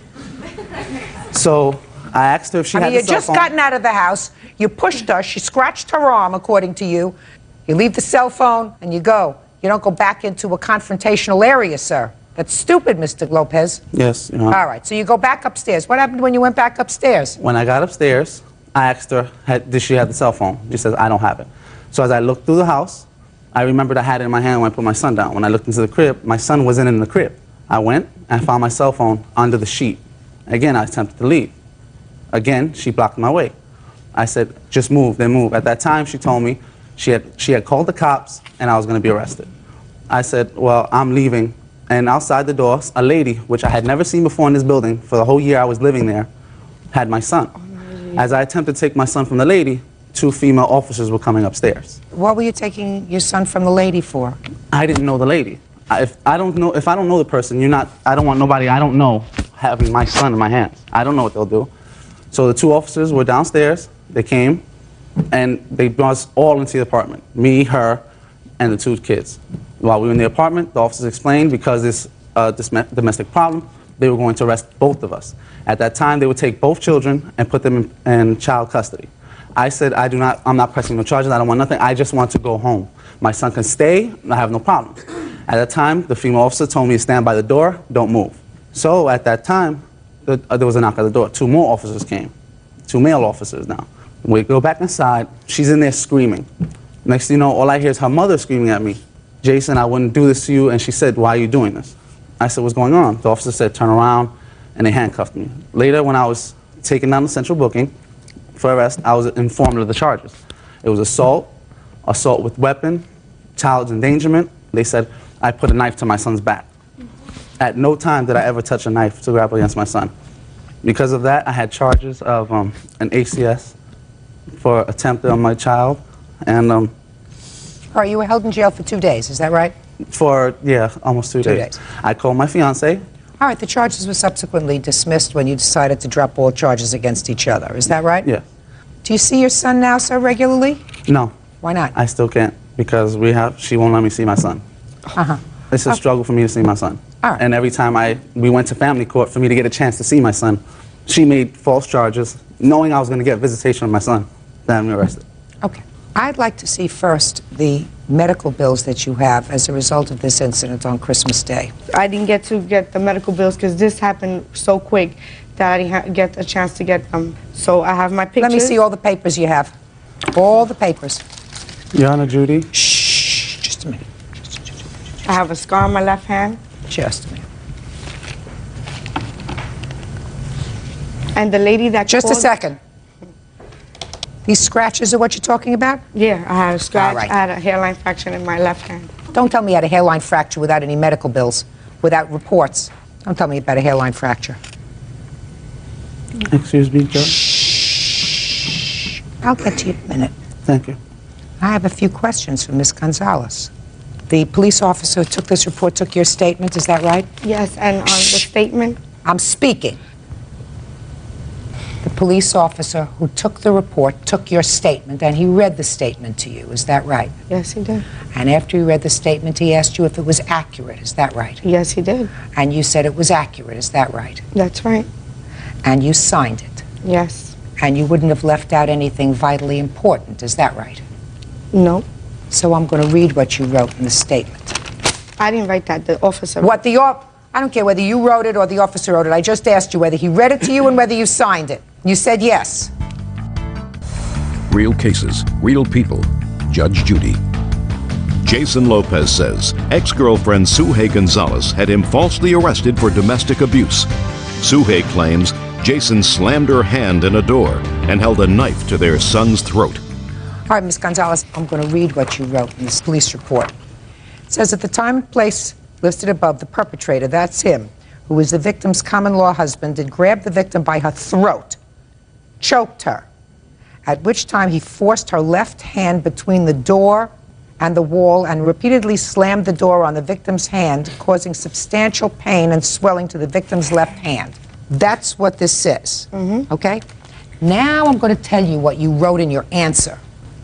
When I told him to leave, he grabbed our son and tried to take him. When I tried to stop him, he pulled a knife out and held it to my son's neck. He said, if you don't let me take him, I'll kill both of us. No, they didn't write it in the police. They wrote nothing about a knife threatening to kill himself, threatening to kill this child. You know why they didn't write that down? Because you didn't tell them that. Is that you? No. Because you didn't tell them that. All right, I didn't tell them exactly at the time. Right, at the because time. they had me in a separate room, they had him outside. Just a second. At the time, you didn't tell them that he took out a knife, he held it to the baby's throat, he threatened to kill the baby. You told him that he hurt your hand and your hand was in pain. Not that he threatened to kill your child. You made that up later. No, I did not. Oh, yes, you did. Oh, no, I did not. Oh, yes, you did. They knew that he was the one. Can I say something now? Yeah. In that police report, the lady signed, she's the one who signed right next to the statement, not me. Because I didn't call the cops because he broke my phone, and that's why. I didn't call the cops. The lady from my building called the cops. She's the one who had both of my kids because my oldest was crying. She's the one who called the cops. Okay. I didn't get a chance to call the cops. Here we go. Because he wanted to take my son, just like he took my son 3 weeks ago. Let me explain to you what got you angry, Miss Gonzalez. I've been in this business a long time. He's at your house. According to your answer, he told you a couple of weeks before or a month before, he didn't want to have, I'm speaking, that he didn't want to have anything to do with you anymore. He had a new girlfriend. Clearly, he has a new girlfriend. All right? Excuse me. I'm speaking. I'm speaking. He comes over to your house, right? According to your answer. You open up the Christmas presents together. It's all a nice family situation. You ask him to watch the kids while you go take a shower. This is what you write here. When you come out of the shower, you hear him on the phone with his girlfriend. I'm not saying that that's what happened to her. I'm saying that that's what she wrote in her answer. That makes one very angry. Of course. Of course. Of course that makes you very angry because there you're here with him, with a new baby. He's taking care of the baby's presents. He's in your house Christmas time, and he's going to say goodbye to you, and he's going to go to girlfriend number... And it was just a week that we had broken up. Fine. So you're really angry. The knife was a nice touch. He wasn't arrested with a knife. He wasn't arrested with a knife. You know what I'm talking about. And you know what I'm talking about. And I know what happened. Yeah. And I know exactly what happened. Because he tried to take my son. He tried to take my son. Just a second. What do you mean? That's how... Who called my mother? Miss Gonzalez. The lady. Miss Gonzalez. That called the cops. Miss Gonzalez. Is he the father? Yes, he's the father. And I'm not saying that he's not. speaking. Is he the father? Yes. Then you have no greater right to this child than he does. But he kidnapped my son for 3 weeks. You can't kidnap your own child unless there's an order of custody. This is recently. We've been going through this. I just want to go on with my life. I'm I want him to go on with his life. If he wants to see his son, he's more than welcome to see his son. Ms. I have nothing Gonzalez, wrong with that. But he I'm cannot see his son because I'm he going to has say order 1, 2, 3, protection. then they're going to put you out. When you claim that you were severely assaulted, and the best picture that you can come up with is a picture showing me 2 scratches on your arm. 2 scratches. That's what they are. No hairline fracture, no hospital records, no... Well, all right. This was an argument. And unfortunately, because the police take domestic violence seriously, as they should, they got to arrest somebody. And I lost my securities license. Mr. Lopez, you do not get an A+ for smarts. Do you understand? Yes, ma'am. You don't get an A+ for going back for a $39.99 cell phone after you have already had an altercation with her, and you are out of the problem. You were outside. Because he never went outside. Excuse me? Because he never went outside. Because you wouldn't let him go outside, Ms. Gonzalez, because he was you trying were to kidnap so my son. angry. He was trying to take my son. And he's devious like that, that he would take my son and leave. Just like he did 3 weeks ago. And that's why he was going to get rearrested. I had to get the cops to come get my son from his house. You keep saying my son.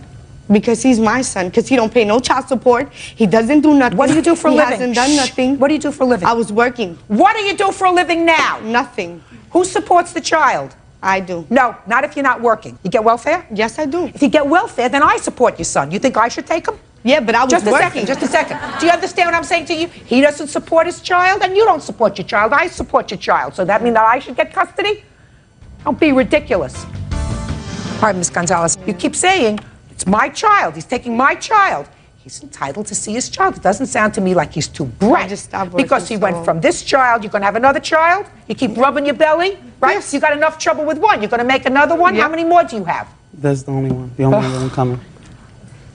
In any event, I read the police report. I read the police report that doesn't talk about a knife to the throat, threatened to kill the child, threatened to kill anybody, and I see 2 scratches on your arm. You also, sir, you want to play that for me? Yes, I even have it. Go ahead, let me hear it. But I still can't get over the fact why you had me arrested. Because I was just upset. Things were going through my mind. I'm admitting I'm starving. Oh, so you're admitting that you did get me arrested? This is why he was... This chick, because I was with another chick? No, it wasn't only because of that. It was because of a lot of things, Jason. Oh, okay.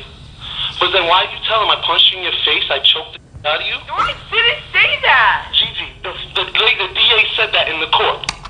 Mr. Lopez, I didn't even have to listen to that.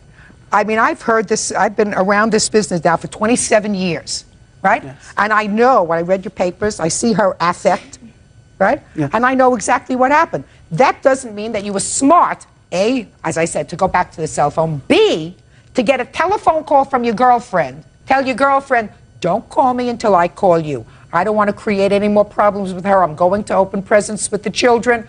Don't call me. That creates a problem. We had already opened the gifts. This was around the time I was getting ready to leave. She shouldn't have called you. And you shouldn't have spoken to her. Say, this is a tacky problem. I don't want there to be any problem with her. Don't call me. I'll be there. I'll be home when I'm home. And the reason she called is because it's a little territorial. She's not so happy either. You're going over to visit mother number 1. She's going to be mother number 2. You know, you got to be smart. She wasn't pregnant at the time. 2 months later. Wow, now she is. Now she is, right? And on your security job, you can hardly afford to pay for yourself. I don't have work. Listen to me, sir. When you had a security job, you could hardly afford to pay for 1 child. Now you're going to have 2. Did you pay for a lawyer? No. They gave you a free lawyer. Yes. You spent a couple of days in jail. Yes. You shouldn't have. And so did I, because he falsely arrested me.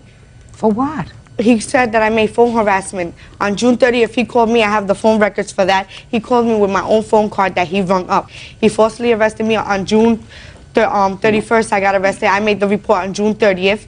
As soon as the time right after he called me and called them and let them know that he was calling me and harassing me. And he called me with my own phone card. And right after that, he calls his girlfriend and his mother. No. No. Ms. Gonzalez, your counterclaim is for the assault that you claim he perpetrated on you and on forced Christmas arrest. Day. It says it on the paper. And according to your complaint, you are filing for injuries and damages due to the alleged assault. Okay? You do say somewhere in your answer that he filed false charges, but the damages you are requesting are for the assault. and I don't find that he assaulted you, so your counterclaim is dismissed. The only thing that I have to consider now is whether there was an argument and whether, as a result of false statements that you made and continue to make and continue to embellish to the police. Not me, that because I wanna go on with my life. He's the one who brings me here. For what? He brought you here For what? because you... He keeps calling me and harassing me. Listen to me. He's known you a long time. I've met you now for about 15 minutes, and I don't think he's crazy. And I wouldn't precipitate phone calls and contact with you because I think that you're an angry lady. I think that you feel as if he jilted you, that he left you high and dry with your baby, and now he's got somebody else. All of those things, doesn't pay child support, you're not working, but that doesn't give you the right to have him arrested and make false allegations, which I believe that you did, and I'm awarding him $1,000 on his claim. That's all. By the way, she doesn't have your entertainment center. Yes, she That's does. all. Your Honor, when we went there, the officers Goodbye. explained. Parties are excused. You may step out. Your Honor, this is case number 184 on the calendar in the matter of Roy versus Zamias. Party, you're welcome. Parties have been sworn in, Judge. You may be seated. Ladies, have seats, please. Miss Roy, according to your complaint, you rented a room in defendant's home. Yes. When did you rent the room? From January until May. And what was your monthly rent? $500. According to your complaint, there came a time sometime in, was it May that you had an argument? Early June. So you stayed there till June? Yeah, well, yeah, I was to You stayed there till June? Mm-hmm. You had an argument over Tupperware. Yes. As a result of that argument, you say you were assaulted, given an eviction notice, forced to move. You want the defendant to pay you for the assault, pro rata for the rent, because you had already paid June's rent, I assume. Mm-hmm. Your moving expenses, told you wanted to pay $1,543. So let's take it from. When in June did you have this argument? June 6th. Tell me about the argument. Well, the morning of June 6th, I woke up and I had been looking for my Tupperware throughout that week. And What Tupperware? This Tupperware right here. Those two pieces? Yes. So throughout the week and in the morning before work and everything, that's when I had time to ask her. So on June 6th, I knocked on her door and she said, you know, come on in. And I said, hey, Nicole, you know, have you seen my Tupperware? And she said, no, you know, and went on into, you know, Karina, I need to stop condensing your food down into smaller containers in the refrigerator. And this was the third time that I had asked her for my Tupperware, and she was changing the subject when 2 other times I wasn't getting direct answers, and where she was directing me, they weren't there. Like the first time I asked her. I'm not interested. Okay. Just get to the point. So I said, look, if I don't get my Tupperware back, I'll just take it off my rent. And she said, well, don't you dare! And she threw her blankets off her, with which every morning. Just a second, are you telling me you went into her bedroom? Yes. To ask? Let me finish my question. You went into her bedroom to ask for those 2 pieces of Tupperware? Yes, for the And third. she was in bed? Yes. Go ahead. So she threw her blankets off. Mm-hmm. Go ahead. But, you know, every other Just answer the question. Okay, Tell me, yeah. she threw her blankets off and said what? Don't you dare, you know, and she threw her blankets off and she ran to the door and slammed it open. She said, I ate it! And she stormed into the kitchen. And I followed her. And she opened her Tupperware cupboard and forced all of her Tupperware on me like that. Let me explain something to you. Don't get dramatic with me. Okay, go ahead.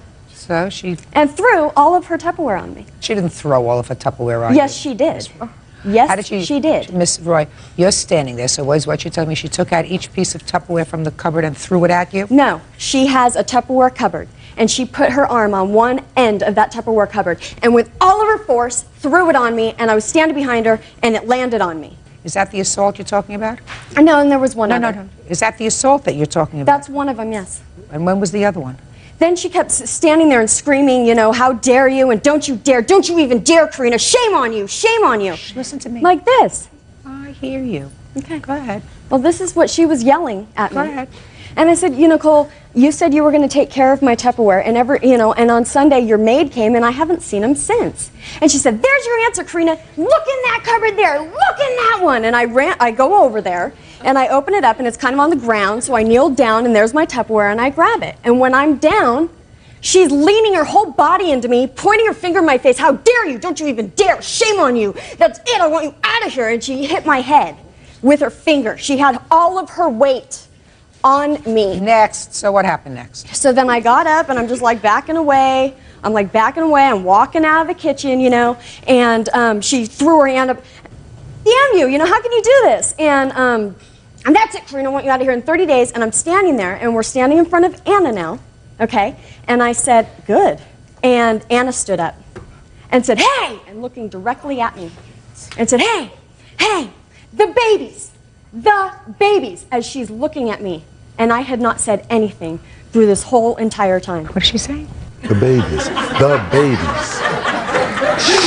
Hey! Quiet. What happened next? Well, you went to work. As Anna was saying. You went to work? Yeah, I went to work.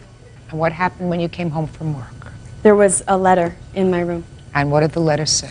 It said, because of your histrionics and verbal assault this morning, Anna and I agreed that for the sake of the daycare children, you are to leave the premises as soon as possible. I am hereby giving you a 14-day notice. Okay. You don't deny writing that note? No, good. Okay. Where did you come to a 14-day notice? In my contract, Your Honor, I have it's a month-to-month lease. Yes, so there's usually a 30-day notice. Right. And because of the daycare, should there be any behavioral or safety issue, I exercise the right to use the 14-day. And also the tenant. Is there a notice in your agreement giving you the right for a 14-day notice? Yes. Let me see it. Yes, it's right here. And can I see it, please? Yes. Good. There's also a 48-hour, but that's for something more serious like underage drinking. Let me just see. In my home. Okay. With at least 14 days' notice given and acknowledged in writing by both parties. Okay, so you gave her a 14-day notice. My assistant and I decided. Okay. So that's on the 6th? Mm-hmm. When did you move out? Moved out on the 9th. 30 days hath September, April, June, and November. So what we're talking about is 21 days. Is that right? No, so I had paid June's rent on May 21st to stay till June 21st. Oh, okay. So that means that you're only entitled to 12 days. Yes. You have a problem with giving her prorated rent? I do, Your Honor, because I gave her the 14-day notice. She moved out before. And she had announced to me that she would be moving out the following Saturday, which was in a couple of days. And my exact words were, Karina, you're free to move whenever you want, but the room is yours until the 21st. That's just because you say so. And listen to me. Just because you say so doesn't mean that that's so. You gave her a 14-day notice. Right. Because you say there was some egregious reason why you gave her short notice. If she decides not to stay there until that time, that's her prerogative. You have to give her her prorated rent back. But, Your Honor, the problem is, although she physically moved out, her property was still in the room. All of her? Absolutely. No, not all of her property. What? The day after she moved, she said she needed to bring her answering machine in because her phone... What was in her room? There was a lamp, a pole lamp, and then her ashtray, and she said Saturday night when she moved out, I'm really tired, my ashtray is in there, I didn't even wash it, I'll get back to it later. And I did not even go into the room to clean or anything. When I did go after the 20th, when she got her security deposit back, then I went in there, and these two items were in the closet still.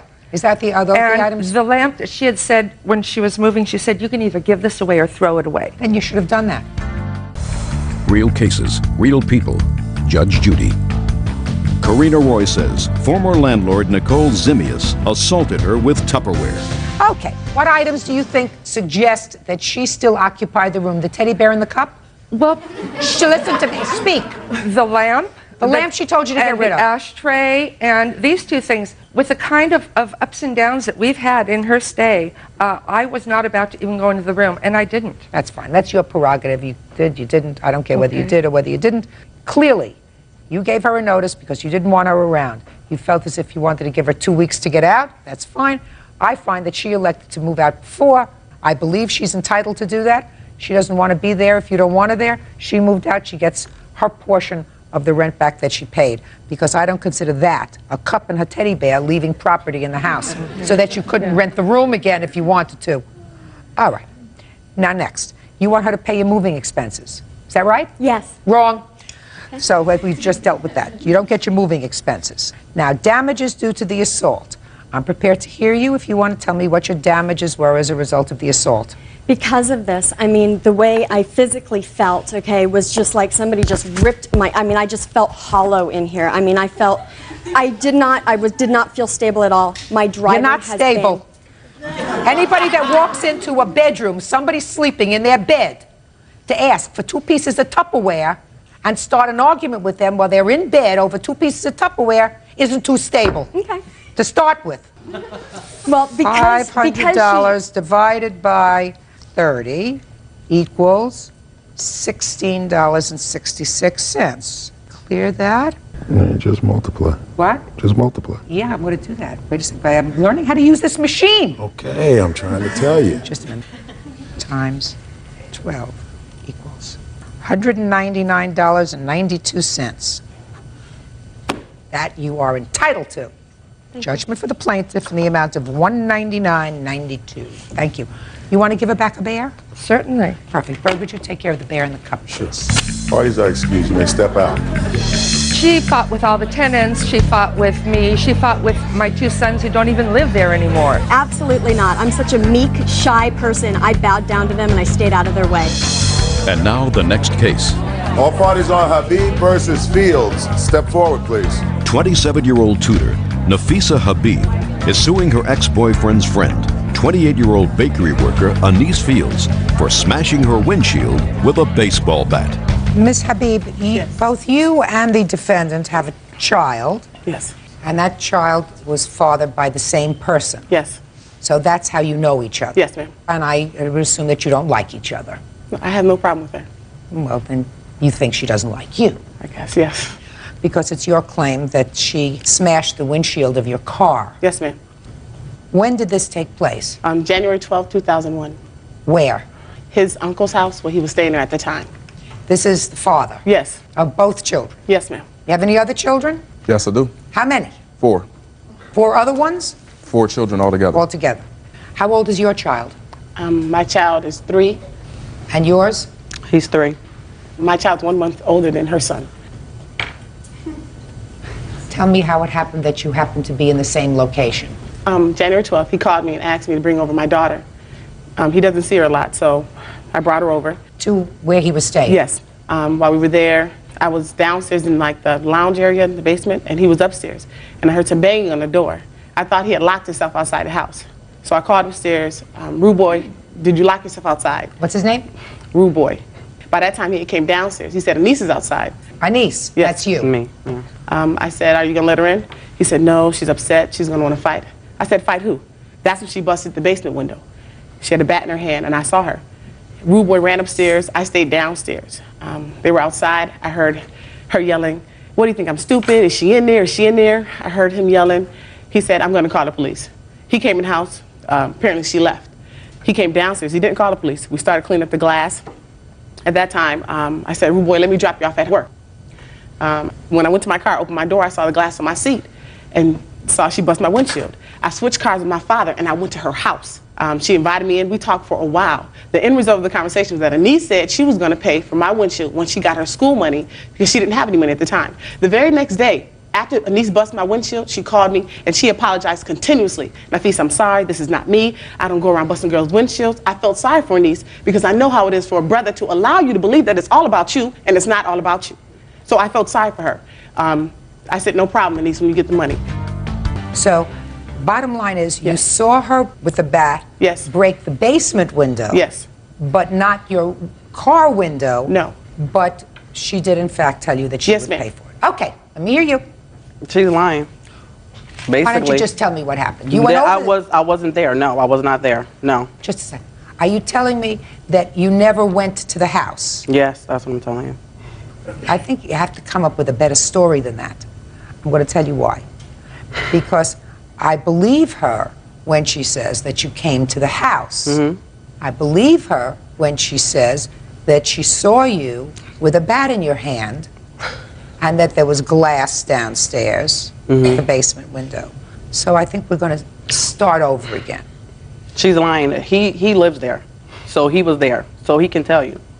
I was not there. All right. She's lying. I don't know. My basement window never got broke. I don't know how you could see somebody break the basement window from the basement. I don't know what she's talking about. Prior to this, she said I broke her window, busted her car up. She told my grandmother I did it. She let a friend of mine use her car. He crashed her car up. She said I did it. I don't know nothing about what this is about. Ma'am, I'm sorry, Miss Judy, Judge Judy. I'm trying to be calm because I want to cry because I cannot believe that Jamar would sit up here and lie. He was supposed to watch Hanifa, but he said that he couldn't watch her. I didn't even know he was going to be here. Rude boy, you should be ashamed of yourself. Shh. Don't talk to him. I'm Can sorry. I see the police report, please? Yes, ma'am. Miss Judge Judy, he also told me, Rude Boy himself told me that Anise had intentions several times to pay you for your car windshield, but things that came up. When I went to her house, I met her mother, I met her daughter, Asia. You brought your daughter I to met my her house. son. No. Okay, just a minute. Wait. Oh, God. I can't believe you, Rude Boy. I can't believe you. Oh, it's over. Never was anything. Whatever, Rude Boy. Whatever. If you talk amongst yourselves, you're leaving. Excuse me. Tell me why you reported this to the police 2 days later. Well, I believed in when she said she was going to pay me for the windshield, and when she called me the very next day after it happened, I believed her. My father said, Nafisa, cover your tracks. If you get a police report, then at least you have that in case you have to take her to court. I did not believe it was going to have to go this far. It's only $183. I'm not asking her for cab money or the inconvenience she put me. My sister had to come and get me several times to pick up my children. I work 2 jobs. I raised 4 children by myself. I don't have time for this. This is so juvenile. Mr. Jones, do you currently have a relationship with any of the 3 or 4 women? This one here. This No, one. he doesn't. Shh, I'm sorry. No. I apologize. No. I'm sorry. So you currently have a relationship with Anise. Yes. How long have you had that relationship with Anise? Since last year, we started dating each other and being in a relationship last summer. How many children do you two have together? 1. Your other 2 children, do they have the same mother? No. What do you do for a living? My teacher aide, bus aide. Nothing. Shh. I'm sorry. I apologize. He's lying. I'm sorry. Well, how was she taking me to work if she came over? Just listen to me. She's making up stuff. Listen to me. I'm sorry. I understand. I apologize. Teachers' aide, bus aides don't Yes. make a lot of money. Small money. Small money doesn't make 4 children. No, I make 4 children, but my money take care of my children. Impossible. Impossible. Okay. Do you work, Anise? Yes. What kind of work do you do? I work at a bakery. How many children do you have? 5. Do all 5 children live with you? Yes. You make a lot of money in the bakery? No, I don't. I also go to school. How is your family subsidized? From me working and going to school.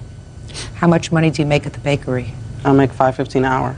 $5.50 an hour gross does not support 6 people, and he certainly doesn't make enough to support you and your children.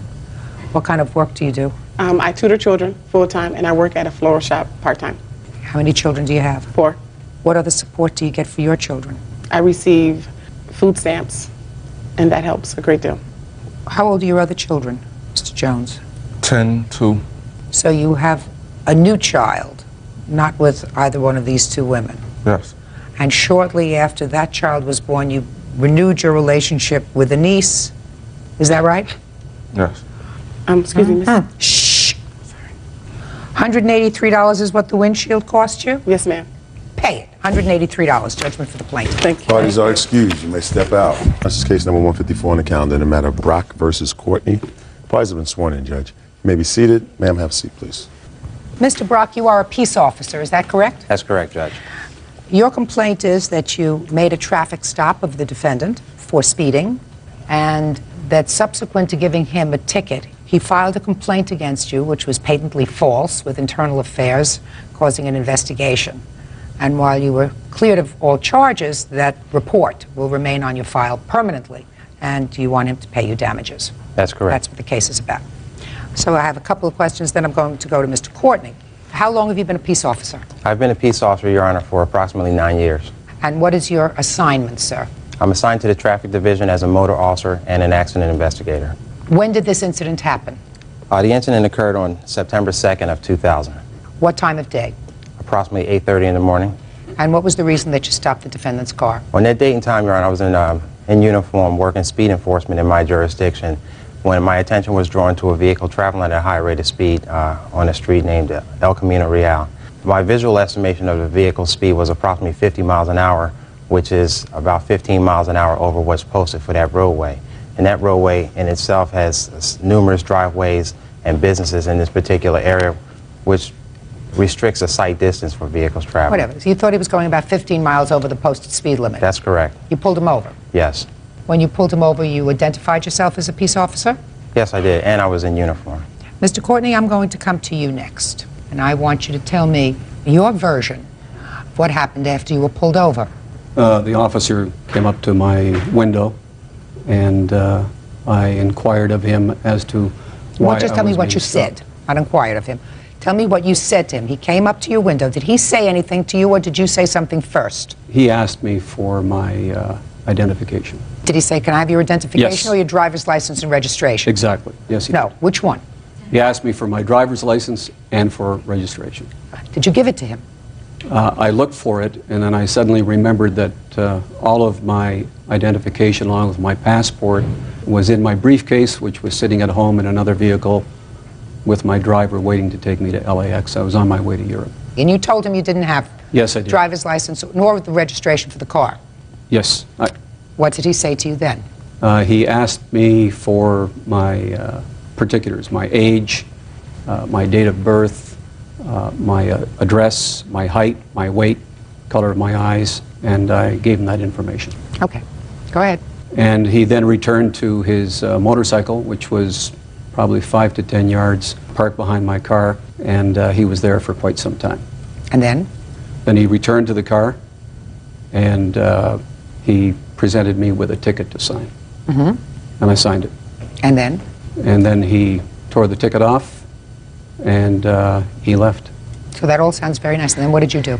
Well, there was a lot that transpired in between Well, because I'm of his asking actions. you. I mean, we're not going to play I've got a secret in 20 questions, Mr. Courtney. So far, you told me what happens when you make a routine traffic stop, license, registration you don't have, checks your ID, gives you a ticket, and you both go on your way. That sounds all the very gentleman nice. here, while he's composed today, was quite... No, just tell me what happened, He was Mr. agitated. Courtney. He was very agitated. Tell me, sir, he comes and he asks for your license and registration. You don't have it.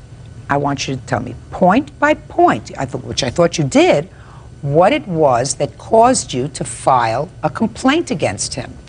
When he approached me, Your Honor, he appeared agitated. How did he appear agitated? When someone looks at a person and they're not composed, possibly he had a bad start to his day, I don't know, and he did... So he appeared agitated to Yes, he did. Okay. Go ahead. Then, when I told him that I didn't have my identification with me, he just didn't seem to believe me, and he became more agitated. No, don't tell me agitated. What did he say to you, sir? He told me he was going to take me to magistrate's court. Okay, go ahead. And that was after I had informed him that I was on my way to LAX to fly to Europe, so I assumed he was going to take me to magistrate's court. I was going to miss my flight. So what did you say to him? I just basically cooperated with him and gave him the tell me what information you that he said. wanted to. I don't recall exactly what I said to him at that moment, but what I did do is I got on the phone and I dialed 911 right away. Why? Because of how he was conducting himself. So far, I haven't heard anything, sir. Well, untoward. I'm about to share it with you. He was, Well, please, he share was it. very animated. How animated? He was animated to the point whereby he was in my face, in my car. How was he in your car? His face was literally 12 to 18 inches from my face, and I'm sitting in the driver's seat, rather than having a good 3-foot distance where people can just communicate with one another. He was in the car, so to speak. He was in my face. He was not happy. He was in a bad mood. He was agitated. Your Honor, this man is perjuring himself. Just a second. Now, after he left, according to you, there were no words that he said to you. It was his affect. Is that right? No, he had threatened to take me to magistrate's court, and That I is couldn't his right. understand why. That is his right to take you to magistrate's court, sir. So that's not a threat. There were no words that he said to you that were threatening. It was his affect. And his hand on his gun, Your Honor. Yes. This was just a simple traffic stop Well, on a it's Saturday simple- morning. It's a simple traffic stop, Mr. Courtney, except that the person who he stopped had no identification, had no license, had no registration.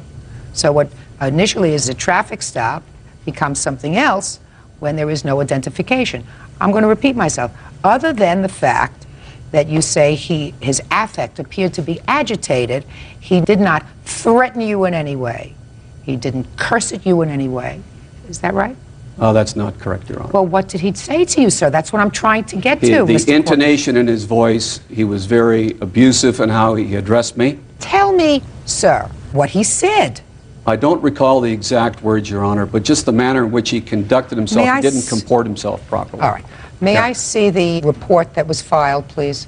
This is a letter that he wrote to my department I'd like for to see Internal that. Affairs. That's the letter right there. Your Honor, may I make a point, please? Some of the points he made in the letter using the words... Go ahead. Shh. Just a minute. Go ahead. This incident occurred September 2nd. The Criminal Investigation Department conducted its investigation, wrote a letter back saying that they weren't going to pursue anything against the gentleman. Therefore, I assumed it was fait accompli, everything was over. I talked with my lawyer here in Beverly Hills. He said, pack it in, forget it. So I shredded everything. Well, I have it here. No, I appreciate that, but I wanted to peruse it prior to coming on the show. Okay. Well, in the letter, Mr. Courtney, that you've written to the police department, you have accused the plaintiff of not only menacing affect, but of cursing at you on at least 3 occasions, something that one would necessarily remember if you remember his affect. I'm going to make a mark. Your Honor, while you were Just looking a at... second. Just a second, sir. Would you show this to the defendant, please? Thank you. Read the portions that I've checked. I apologize. I don't have my glasses with me. It's a strong Are enough we in for the same anybody. age? We're in the same age range? I'm younger than you are. Real cases, real people. Judge Judy. Sheriff's Deputy Edwin Brock claims Donald Courtney filed a false complaint after a traffic stop. Donald claims Deputy Brock was verbally abusive. Can you read with my glasses? Yes, I can. Perfectly.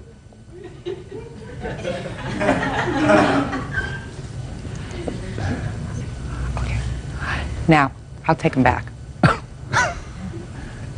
And the paper. Thank you. Without going into graphic detail, well, I best go into graphic detail because we have a record here. When I was signing the ticket in shrieking tones, according to you, he said, sign the ticket or you're going to court now. That I would remember.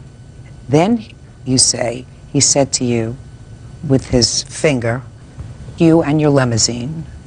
And then you say he said to you, when you said, please just give me the ticket. And at this point he erupted and said, I've had enough from you. Those are things that I would remember if I were telling a story, Mr. Courtney. Mr. Brock, according to your complaint, sir, you made this stop, and the time you made the stop, you took out a recording device. Is that right? Essentially, Your Honor, yes. Not essentially. That's what you said here. You said, I got off my bike and turned on my tape recorder. Yes. It's a device that I wear on my belt. It's not something that I have to remove from a stored place. I understand that. Okay. And you take that off because it's protocol to turn on the tape recorder so that you can memorialize the stop. Is that right? That's correct. Where is it? I have a copy of the tape right here. I'd like to hear it. Okay. Bird. It's difficult to hear, Your Honor, because of the background noise of traffic, but you absolutely will not hear foul language from either party on that tape. What are you stopping me for? What's the speed limit? 35 where? On Speedy Boulevard to Garden View. Are you serious? I'm very serious. Jesus Christ, I lived here for years. I never knew it. I thought it was 50. Are you serious? From where? Where is it 35? From where to where? Encinitas Boulevard to Garden View Road. Okay, which is Garden View? Just past. Are you serious? No, that street's been there for 35 years. No, I know, but I thought it was 50 the whole way down. Wow. I'll be damned. Well, let me start with the registration issue. How about that? I can't believe it. I'm flying to Zurich right now. I'm trying to get to the airport. How do you go to the airport without identification? Because I'm going home. The limo's picking me up. There you go. Do you have your vehicle insurance with you? Nope. That's the only one you have? No, I have one. Okay. Bring your insurance report with you. Do not admit guilt to the charge of being cited here for the speed violation. You have to appear in court for the charge. Do not admit guilt to anything. Okay. Your court date set November 13th, 8 o'clock. Okay? You said I'm not admitting guilt.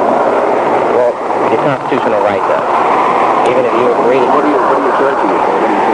Speed violation, the proof of insurance in the vehicle. Well, what is the speed violation? What do you mean, what is it? Well, what was I doing? Well, you're over speeding 48 miles an hour in the first time. I mean, really, let me say something. You really have nothing better to do than stop me 15 miles an hour over the speed limit in this town? I mean, come on. Let me ask you a question. Yeah. Should I start writing tickets? Well, let me say something to you. No, don't say anything else. Why not? I can say whatever I'd like. You sure can. Yeah. Why you sign a ticket, though? You're going to sign the ticket and not delay me any longer. The ticket asked you nicely, and I did ask you nicely. No, you don't want me out of court. I'm standing out here. Well, I did the last time. Let me tell you what happened the last time. I don't care what happened to the last officer. I'm hanging out here with these cars going 45 miles an hour. Now, I want you to sign the ticket so I can terminate.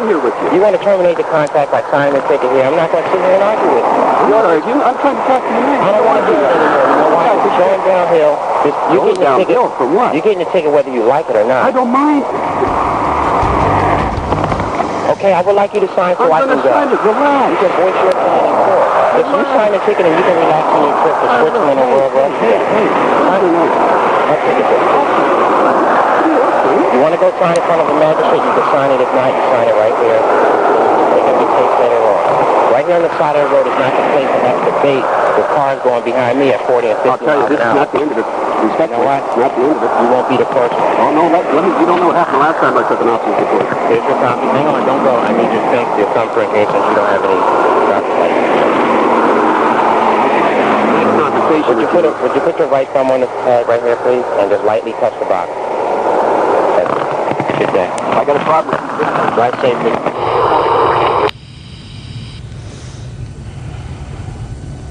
You're way out of line, Mr. Courtney. Way out of line. Didn't you know he had a tape recorder going? Yes, I did. Well, if you knew he had a tape recorder going, sir, and I've just listened to the entire conversation that the two of you had, there is nothing that he did to you that was untoward that day. Respectfully, you weren't there. I don't care whether I was there or not. I heard you. I was there. I saw his facial remarks, his hand on the gun, and furthermore, I have a witness here with me today who will testify that he physically assaulted her in a court hallway 3 months later. Do you want to know something? I am not interested in your witness because that case, if it's a case at all, has absolutely nothing to do with this. Yes, it does. Because you wrote this letter in which you allege, in this letter, which went to Internal Affairs, that he on no less than 3 occasions cursed you. He did not. That was clearly a lie. Now, maybe its intention was to get somebody's attention, but it was a lie because I've just listened to this entire conversation. Your Honor, the validity of the authenticity of that tape has not been proven. To my satisfaction, Mr. Not Courtney. to mine and not in a court of law. Sir, you've subjected yourself to this jurisdiction. This isn't the first case that I've heard, Mr. Courtney. And this isn't the first tape that I've listened to. Your Honor, and I asked for that information. It was not provided. And I'm telling you that the only one who was giving a hard time that day was you. As a matter of fact, there is some indication on this tape that you threatened him. Where is you that? said to him something about the last cop who gave me a ticket. And he replied very quietly, I don't care about the last cop that gave you the ticket. Please just sign this ticket. And he didn't threaten to take you to magistrate's court, sir. He only said to you, you can either sign the ticket here, sir, or you can sign it in magistrate's court. Why don't you please sign it here? Then you can be on your way. But I did sign it. Mr. Courtney, you were vindictive. The complaint that you made against him was totally without merit, based upon that tape, which is what cleared him. Very smart of the police department to have you carry around these tapes, guys. I want to tell you something. It should have been done a long time ago. Now, I don't believe that Mr. Courtney knew that you had that tape, because if he did, I doubt very much whether he would have consented to appear here today. He did. You're suing him for $5,000. I take judicial notice of the fact that a complaint to Internal Affairs remains on your record, even if there is a finding at the end of an inquiry that there was no basis for the complaint. It does remain on your record. I am granting you your complaint in the amount of $5,000. This case is over. Parties are excused. You may step out. Yeah, this is case number 227 on the calendar in the matter of Blackman versus Miller Vaughn. Parties have been sworn in, Judge. You may be seated. Who is Mr. Miller? I am. Would you sit down, Mr. Vaughn, please? And is this your wife? Yes, ma'am. Why don't you have a seat? Thank you. Mr. Blackman, this is an interesting case. I don't think I've ever tried one like this before. You knew the defendant. I met him first time at our wedding, actually. He was a friend of a guest. And according to your complaint, there came a time when you and the defendant arranged to have a young woman from the Philippines, who was, I believe, a cousin of your wife's, Distant cousin, yes. come to New York for the purposes of marrying him. Yes, ma'am. She came to the United States. Yes, ma'am. He didn't marry her. No, ma'am, he did not. And you want him to pay for all of the expenses that you incurred, which you say that he had agreed to pay. In addition, at some point, a check was given to you for $1,500, and then payment was stopped on that check, but that check was written by Mr. Vaughn at the defendant's request. So that's why he is a co-defendant. But he's really a nominal co-defendant. Okay, so when was your wedding, and when did you meet the defendant? In February of '99, the defendant was at our wedding. A few days later, he came to a Valentine's dance party, and that's where I spoke to him about our site, FilipinoGirlsTours.com. I said, No. Speak slowly, because we're missing. You had a website? Yes, ma'am, a small business. I met my wife through Pen Pal Club, and when she came over, she goes, I have many friends that would like to come too, so we put up a free Pen Pal site where people could get free addresses and phone numbers, stuff like that, and correspond. I don't know if he first saw that site, or I really don't know, but he came to our wedding, and then at the party he was there. And I said, well, you know, we do have a cousin of hers that's real cute on our site. Would you like to meet her? And he says, well, I'd be interested. So I gave him the contact information, the address, the phone number. She did not have email at the time. And from there, it progressed. They got to know each other well. They got to know each other via mail? Mail and phone, yes. And phone. Many phone calls. Okay. And he went over there on his own.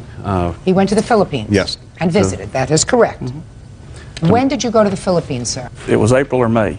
I don't remember exactly what the date was. Of 1999? Yes. Okay. And you went and you met this young lady? Go ahead.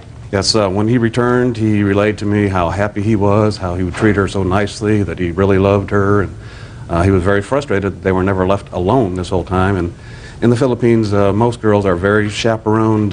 This particular woman had never dated really in her life. Very, very sheltered. And I helped him with his paperwork to bring her over, because we had just started our site, and I wanted to get more experience in the fiancé visa part and what have you, so I did all of his paperwork for him. What's a fiancé visa? In order to bring a girlfriend, fiancé, to the United States from another country, you must file paperwork with our government saying that you met her, prove that you met her, and that it's a legitimate relationship, and you want to marry her. And you bring her over, you do all this paperwork. Do you have a copy of that application? I do not have a copy of his, per se. I need a copy of his. I do not. I have the form, but I have all the financial responsibility forms that he signed. Can I see that, please? Yes, ma'am. Saying that he would be responsible for her as long as she was here. Okay. I've highlighted the...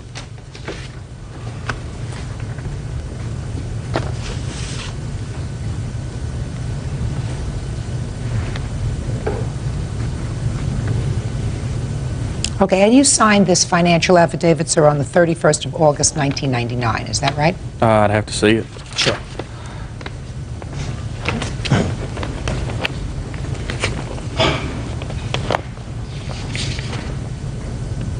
Yes.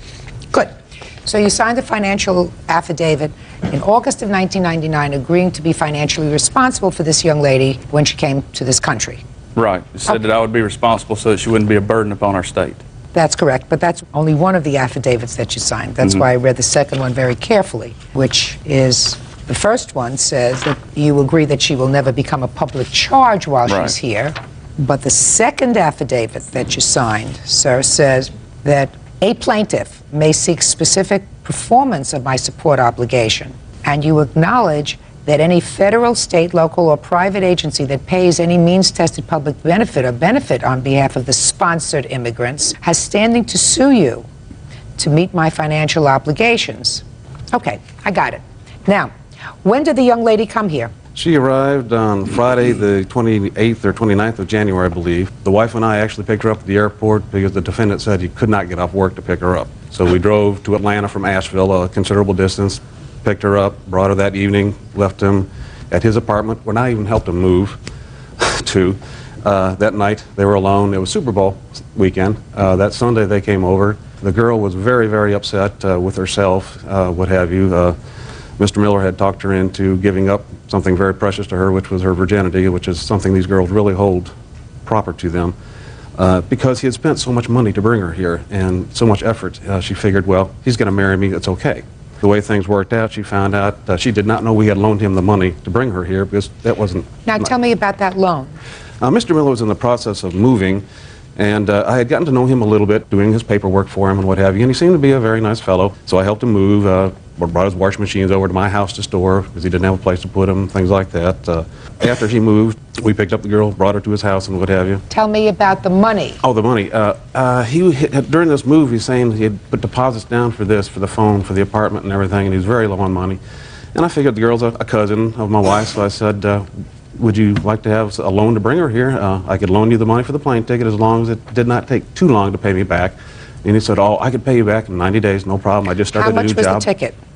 The ticket itself was, I don't know, he sent the money to her. I gave him $675 cash. Is that correct? That he gave you $675 in cash? No. He never gave you any money? No. He's lying, Your Honor. Okay, so that's in dispute. $675 in cash you gave him. Yes, ma'am, and I even asked my wife if I could take it out of our savings account. She's a joint member of that account, and she said yes, because it was for her cousin. That'd be fine. Okay. Go ahead. I had loaned him the money. I picked him up the day before she was to arrive. He called me and said, I can't get off work. Could you please pick her up? I said, sure, be glad to. We went down, picked her up, brought her to the apartment. That weekend followed. Okay, then you told me about the problem. Right. When she came to your house. All right. Right. Did he ever tell you that this wasn't going to work out? The first indication I had of any problem was that Thursday, he did not show up one night. He kept on showing up later each night, coming home, and Wednesday night he didn't show up at all. Thursday morning the girl called me, I picked her up, brought her home. That Thursday evening, he called me, he didn't have keys to get into the apartment. He said, oh, I had to spend all night in the hospital with my son last night, and he gave me this story. His son was real sick, and he stayed there, and so I met him at the apartment and told him how badly she was hurt. And he says, well, I love her, this is not going to happen.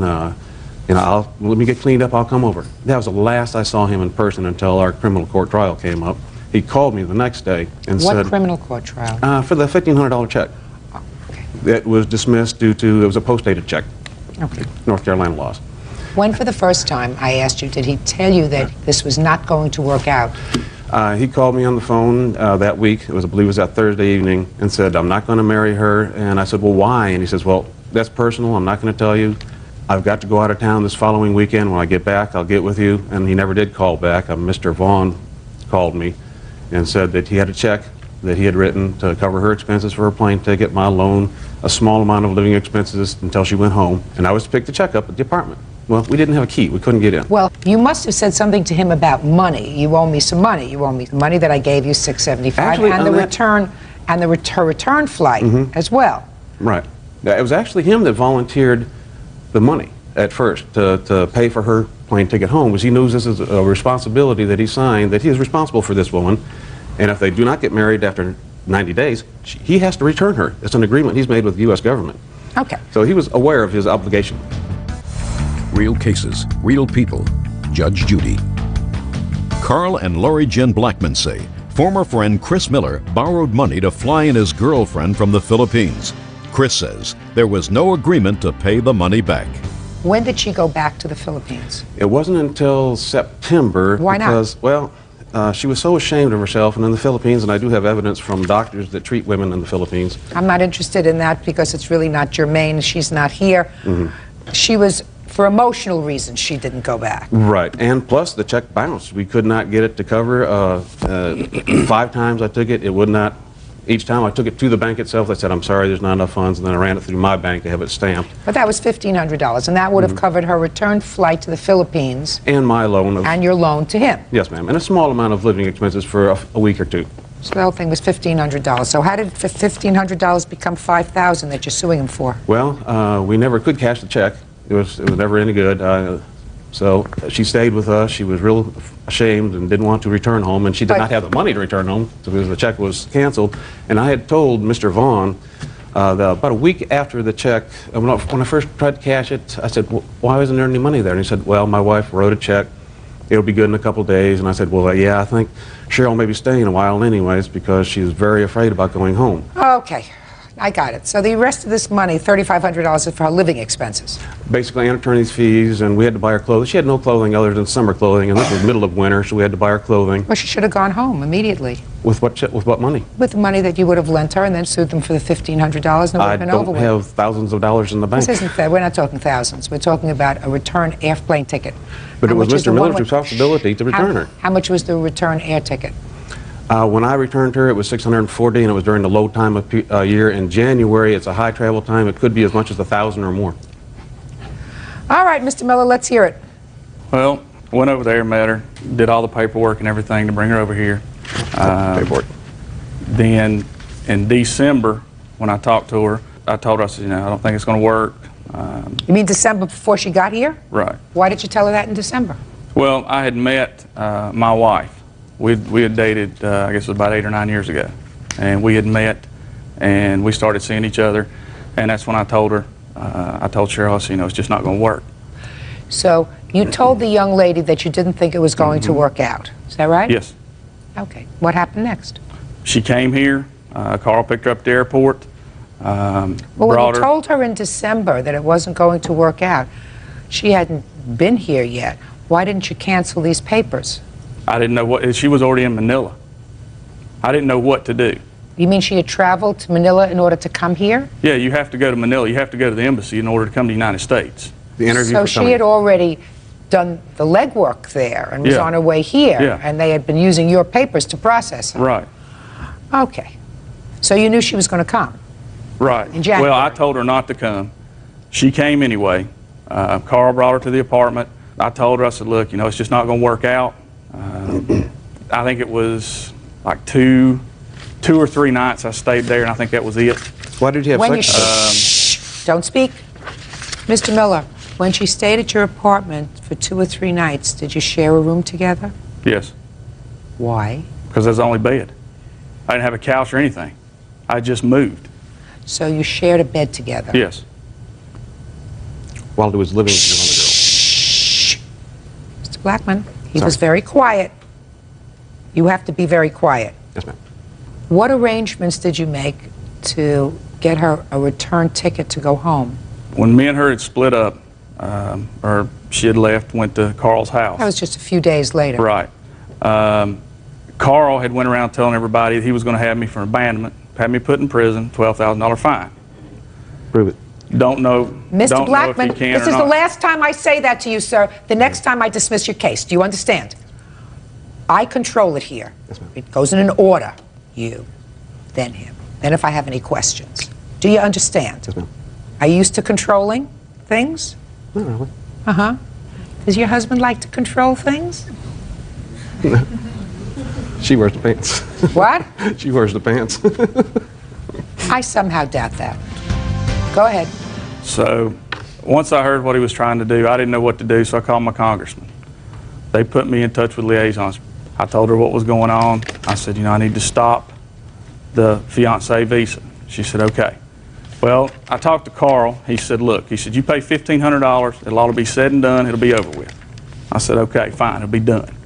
I'd closed out my account. Mark Bond, he was a good friend of mine. I said, you mind writing a check? I said, here's the money. He said, no problem. Gave me $1,500. Well, Carl Blackman, in the meantime, had called and told her he was going to sue me, that I was going to prison, that on the documentation it says that I am liable for everything. Well, told him no, he's not. He offered to give you the money to send her back. You told him no. You've told me no, that you're not going to send her back, and there's nothing you can do to him. So then that's when he tried to go to court, get us on a criminal offense, and then we're here. So that you stopped payment on the check that you had given him? Yes. That's what happened? Yes. But you understand that you owe him this money? No, ma'am. Yeah, you do. And for no other reason, Mr. Miller, than because of your actions, this young lady traveled from the Philippines to the United States. Now, you may have told her a week or two before she got on that plane, while she had traveled to Manila, according to you, to begin this process, that it wasn't going to work out. And if it wasn't going to work out, then what you do when Mr. Blackman brings her to your home is put her in the car and you say, I'm bringing you back to Mr. Blackman's house. I told you this wasn't going to work out. You don't take her to your bed for a few nights and then return her. Bad sportsmanship. Not moral conduct. You don't do a test run with somebody that you know is not going to be a permanent part of your life, especially under the circumstances where you met her in the Philippines, which was on her turf. According to what the plaintiff tells me, which I believe, one of the frustrations that you had is that you were not alone very much because of her strict upbringing in her family. So she comes to a strange place, she comes to a strange home, she comes to a person that she's known for, what, a week or two? Is that all you knew her? I mean, other than the mail and the telephone calls. I was over there about four or 5 days. So it was less than a week. Mm-hmm.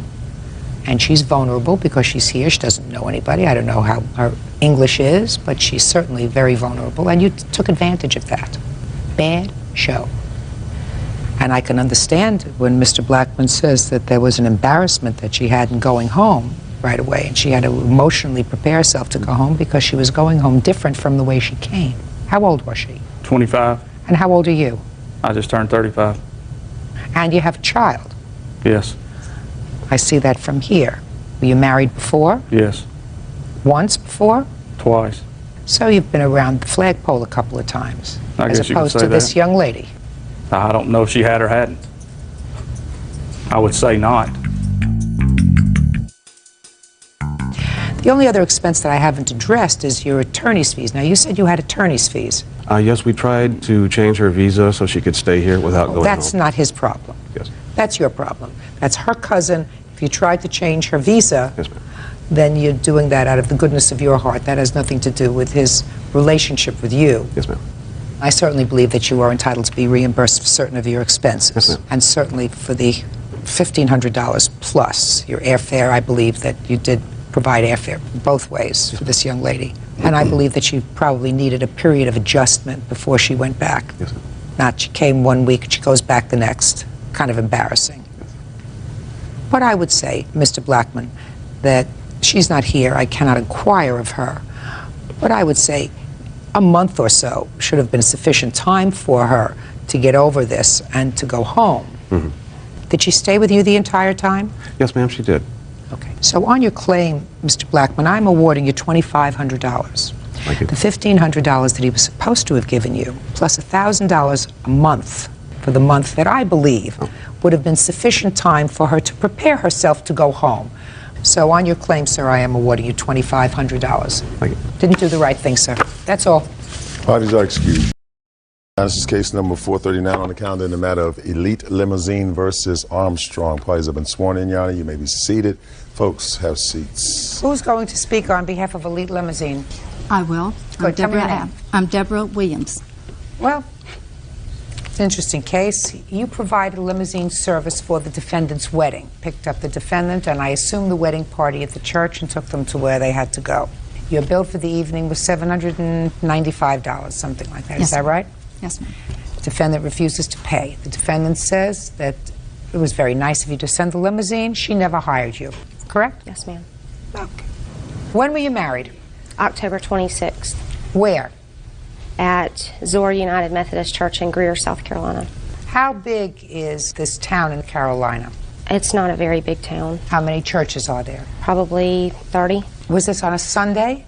It was a Saturday. Is it your experience that all 30 churches, or most of them, have weddings on Saturdays? Usually, yes, ma'am. Booked a lot in advance, right? Mm-hmm. So you want to try to explain to me your theory of how they arrived at your church to pick you up at your wedding on the 26th of October, just at the time that you and your wedding party were leaving the church. Explain that to me.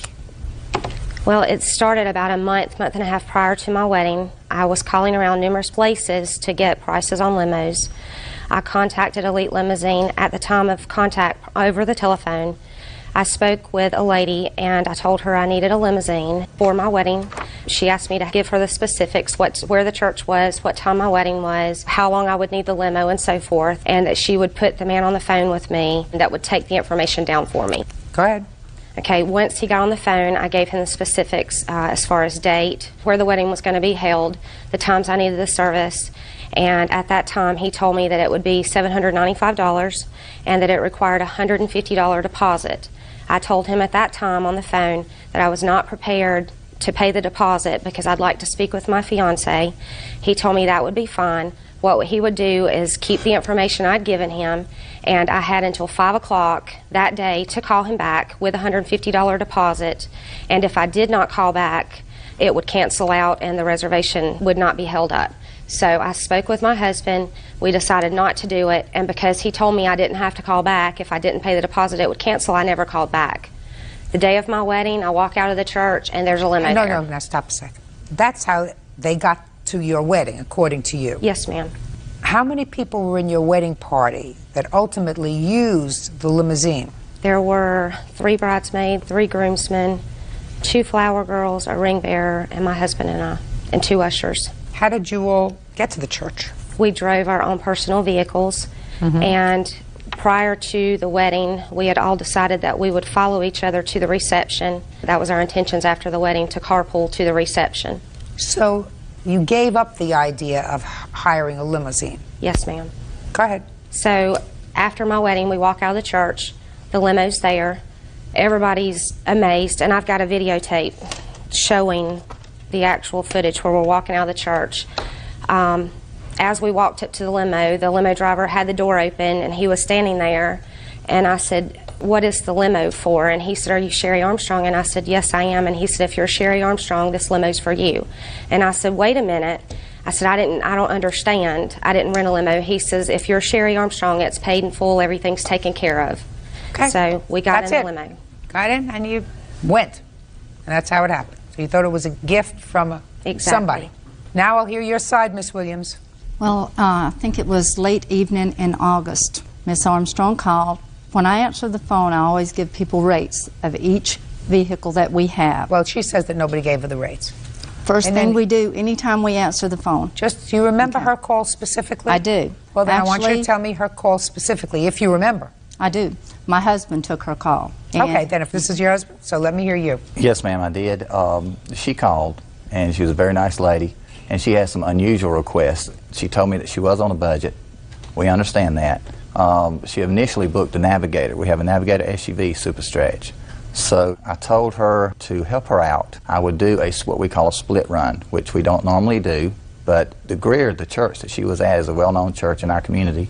Our shop is also located in Greer. So usually... Don't tell me usually. Okay.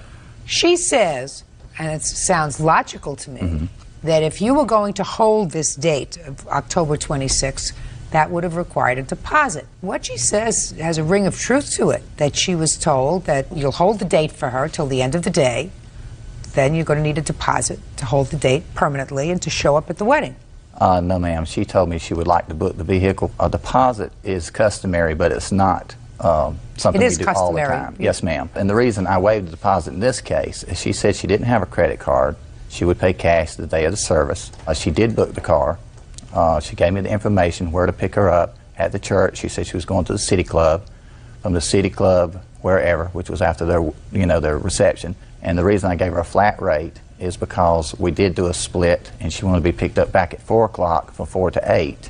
The reason I waived the deposit is because I did have all her information, and I had her work phone number, and I had the church. So I had no reason to believe that it was a call that would be somebody, playing a joke or anything. I'd like to see the contract that you say she signed. This is the contract. That was the total amount, and I'll explain that to Judge. I just want to see her signature and tell me when you sent her the contract.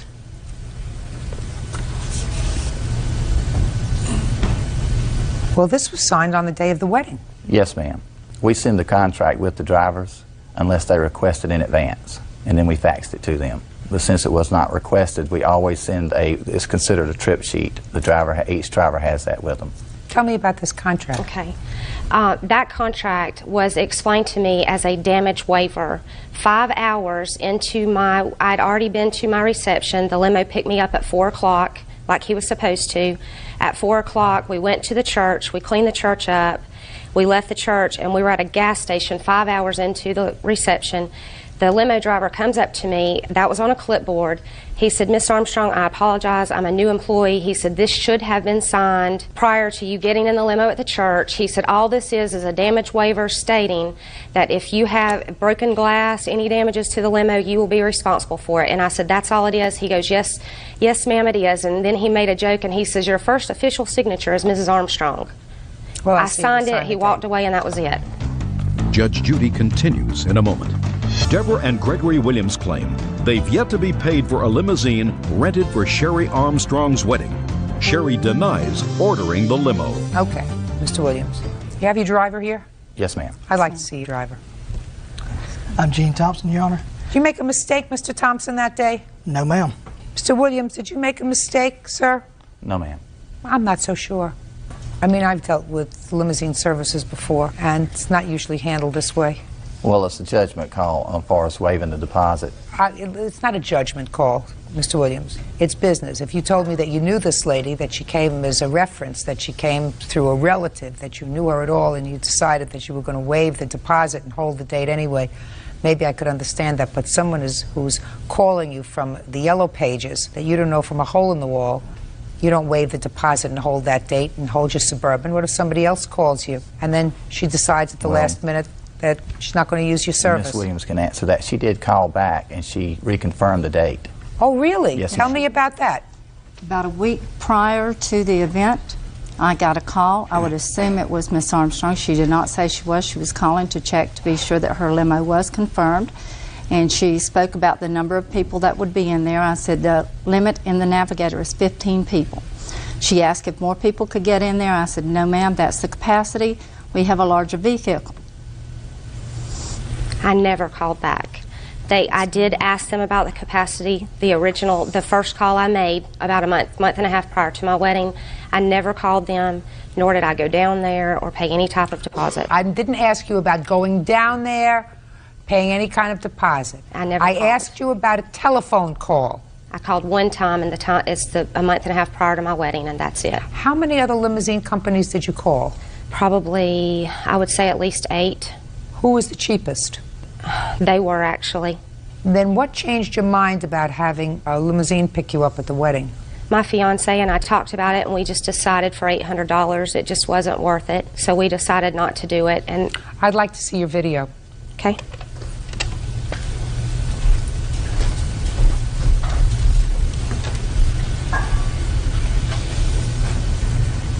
This is right after our pictures were taken in the church. We were coming out. I'm watching you.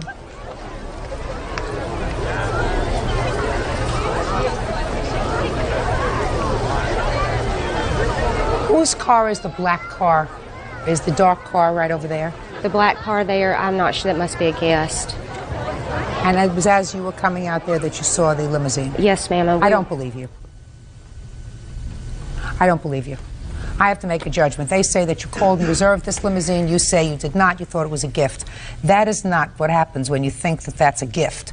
If you think that's a gift, what you say is you stop. You come out of the church, you stop, you say, "My God, what is this?" You turn around to the person driving the car and you say, "My goodness gracious," put your hand down, "My goodness gracious me, where did this come from? I didn't order this. This must be some mistake."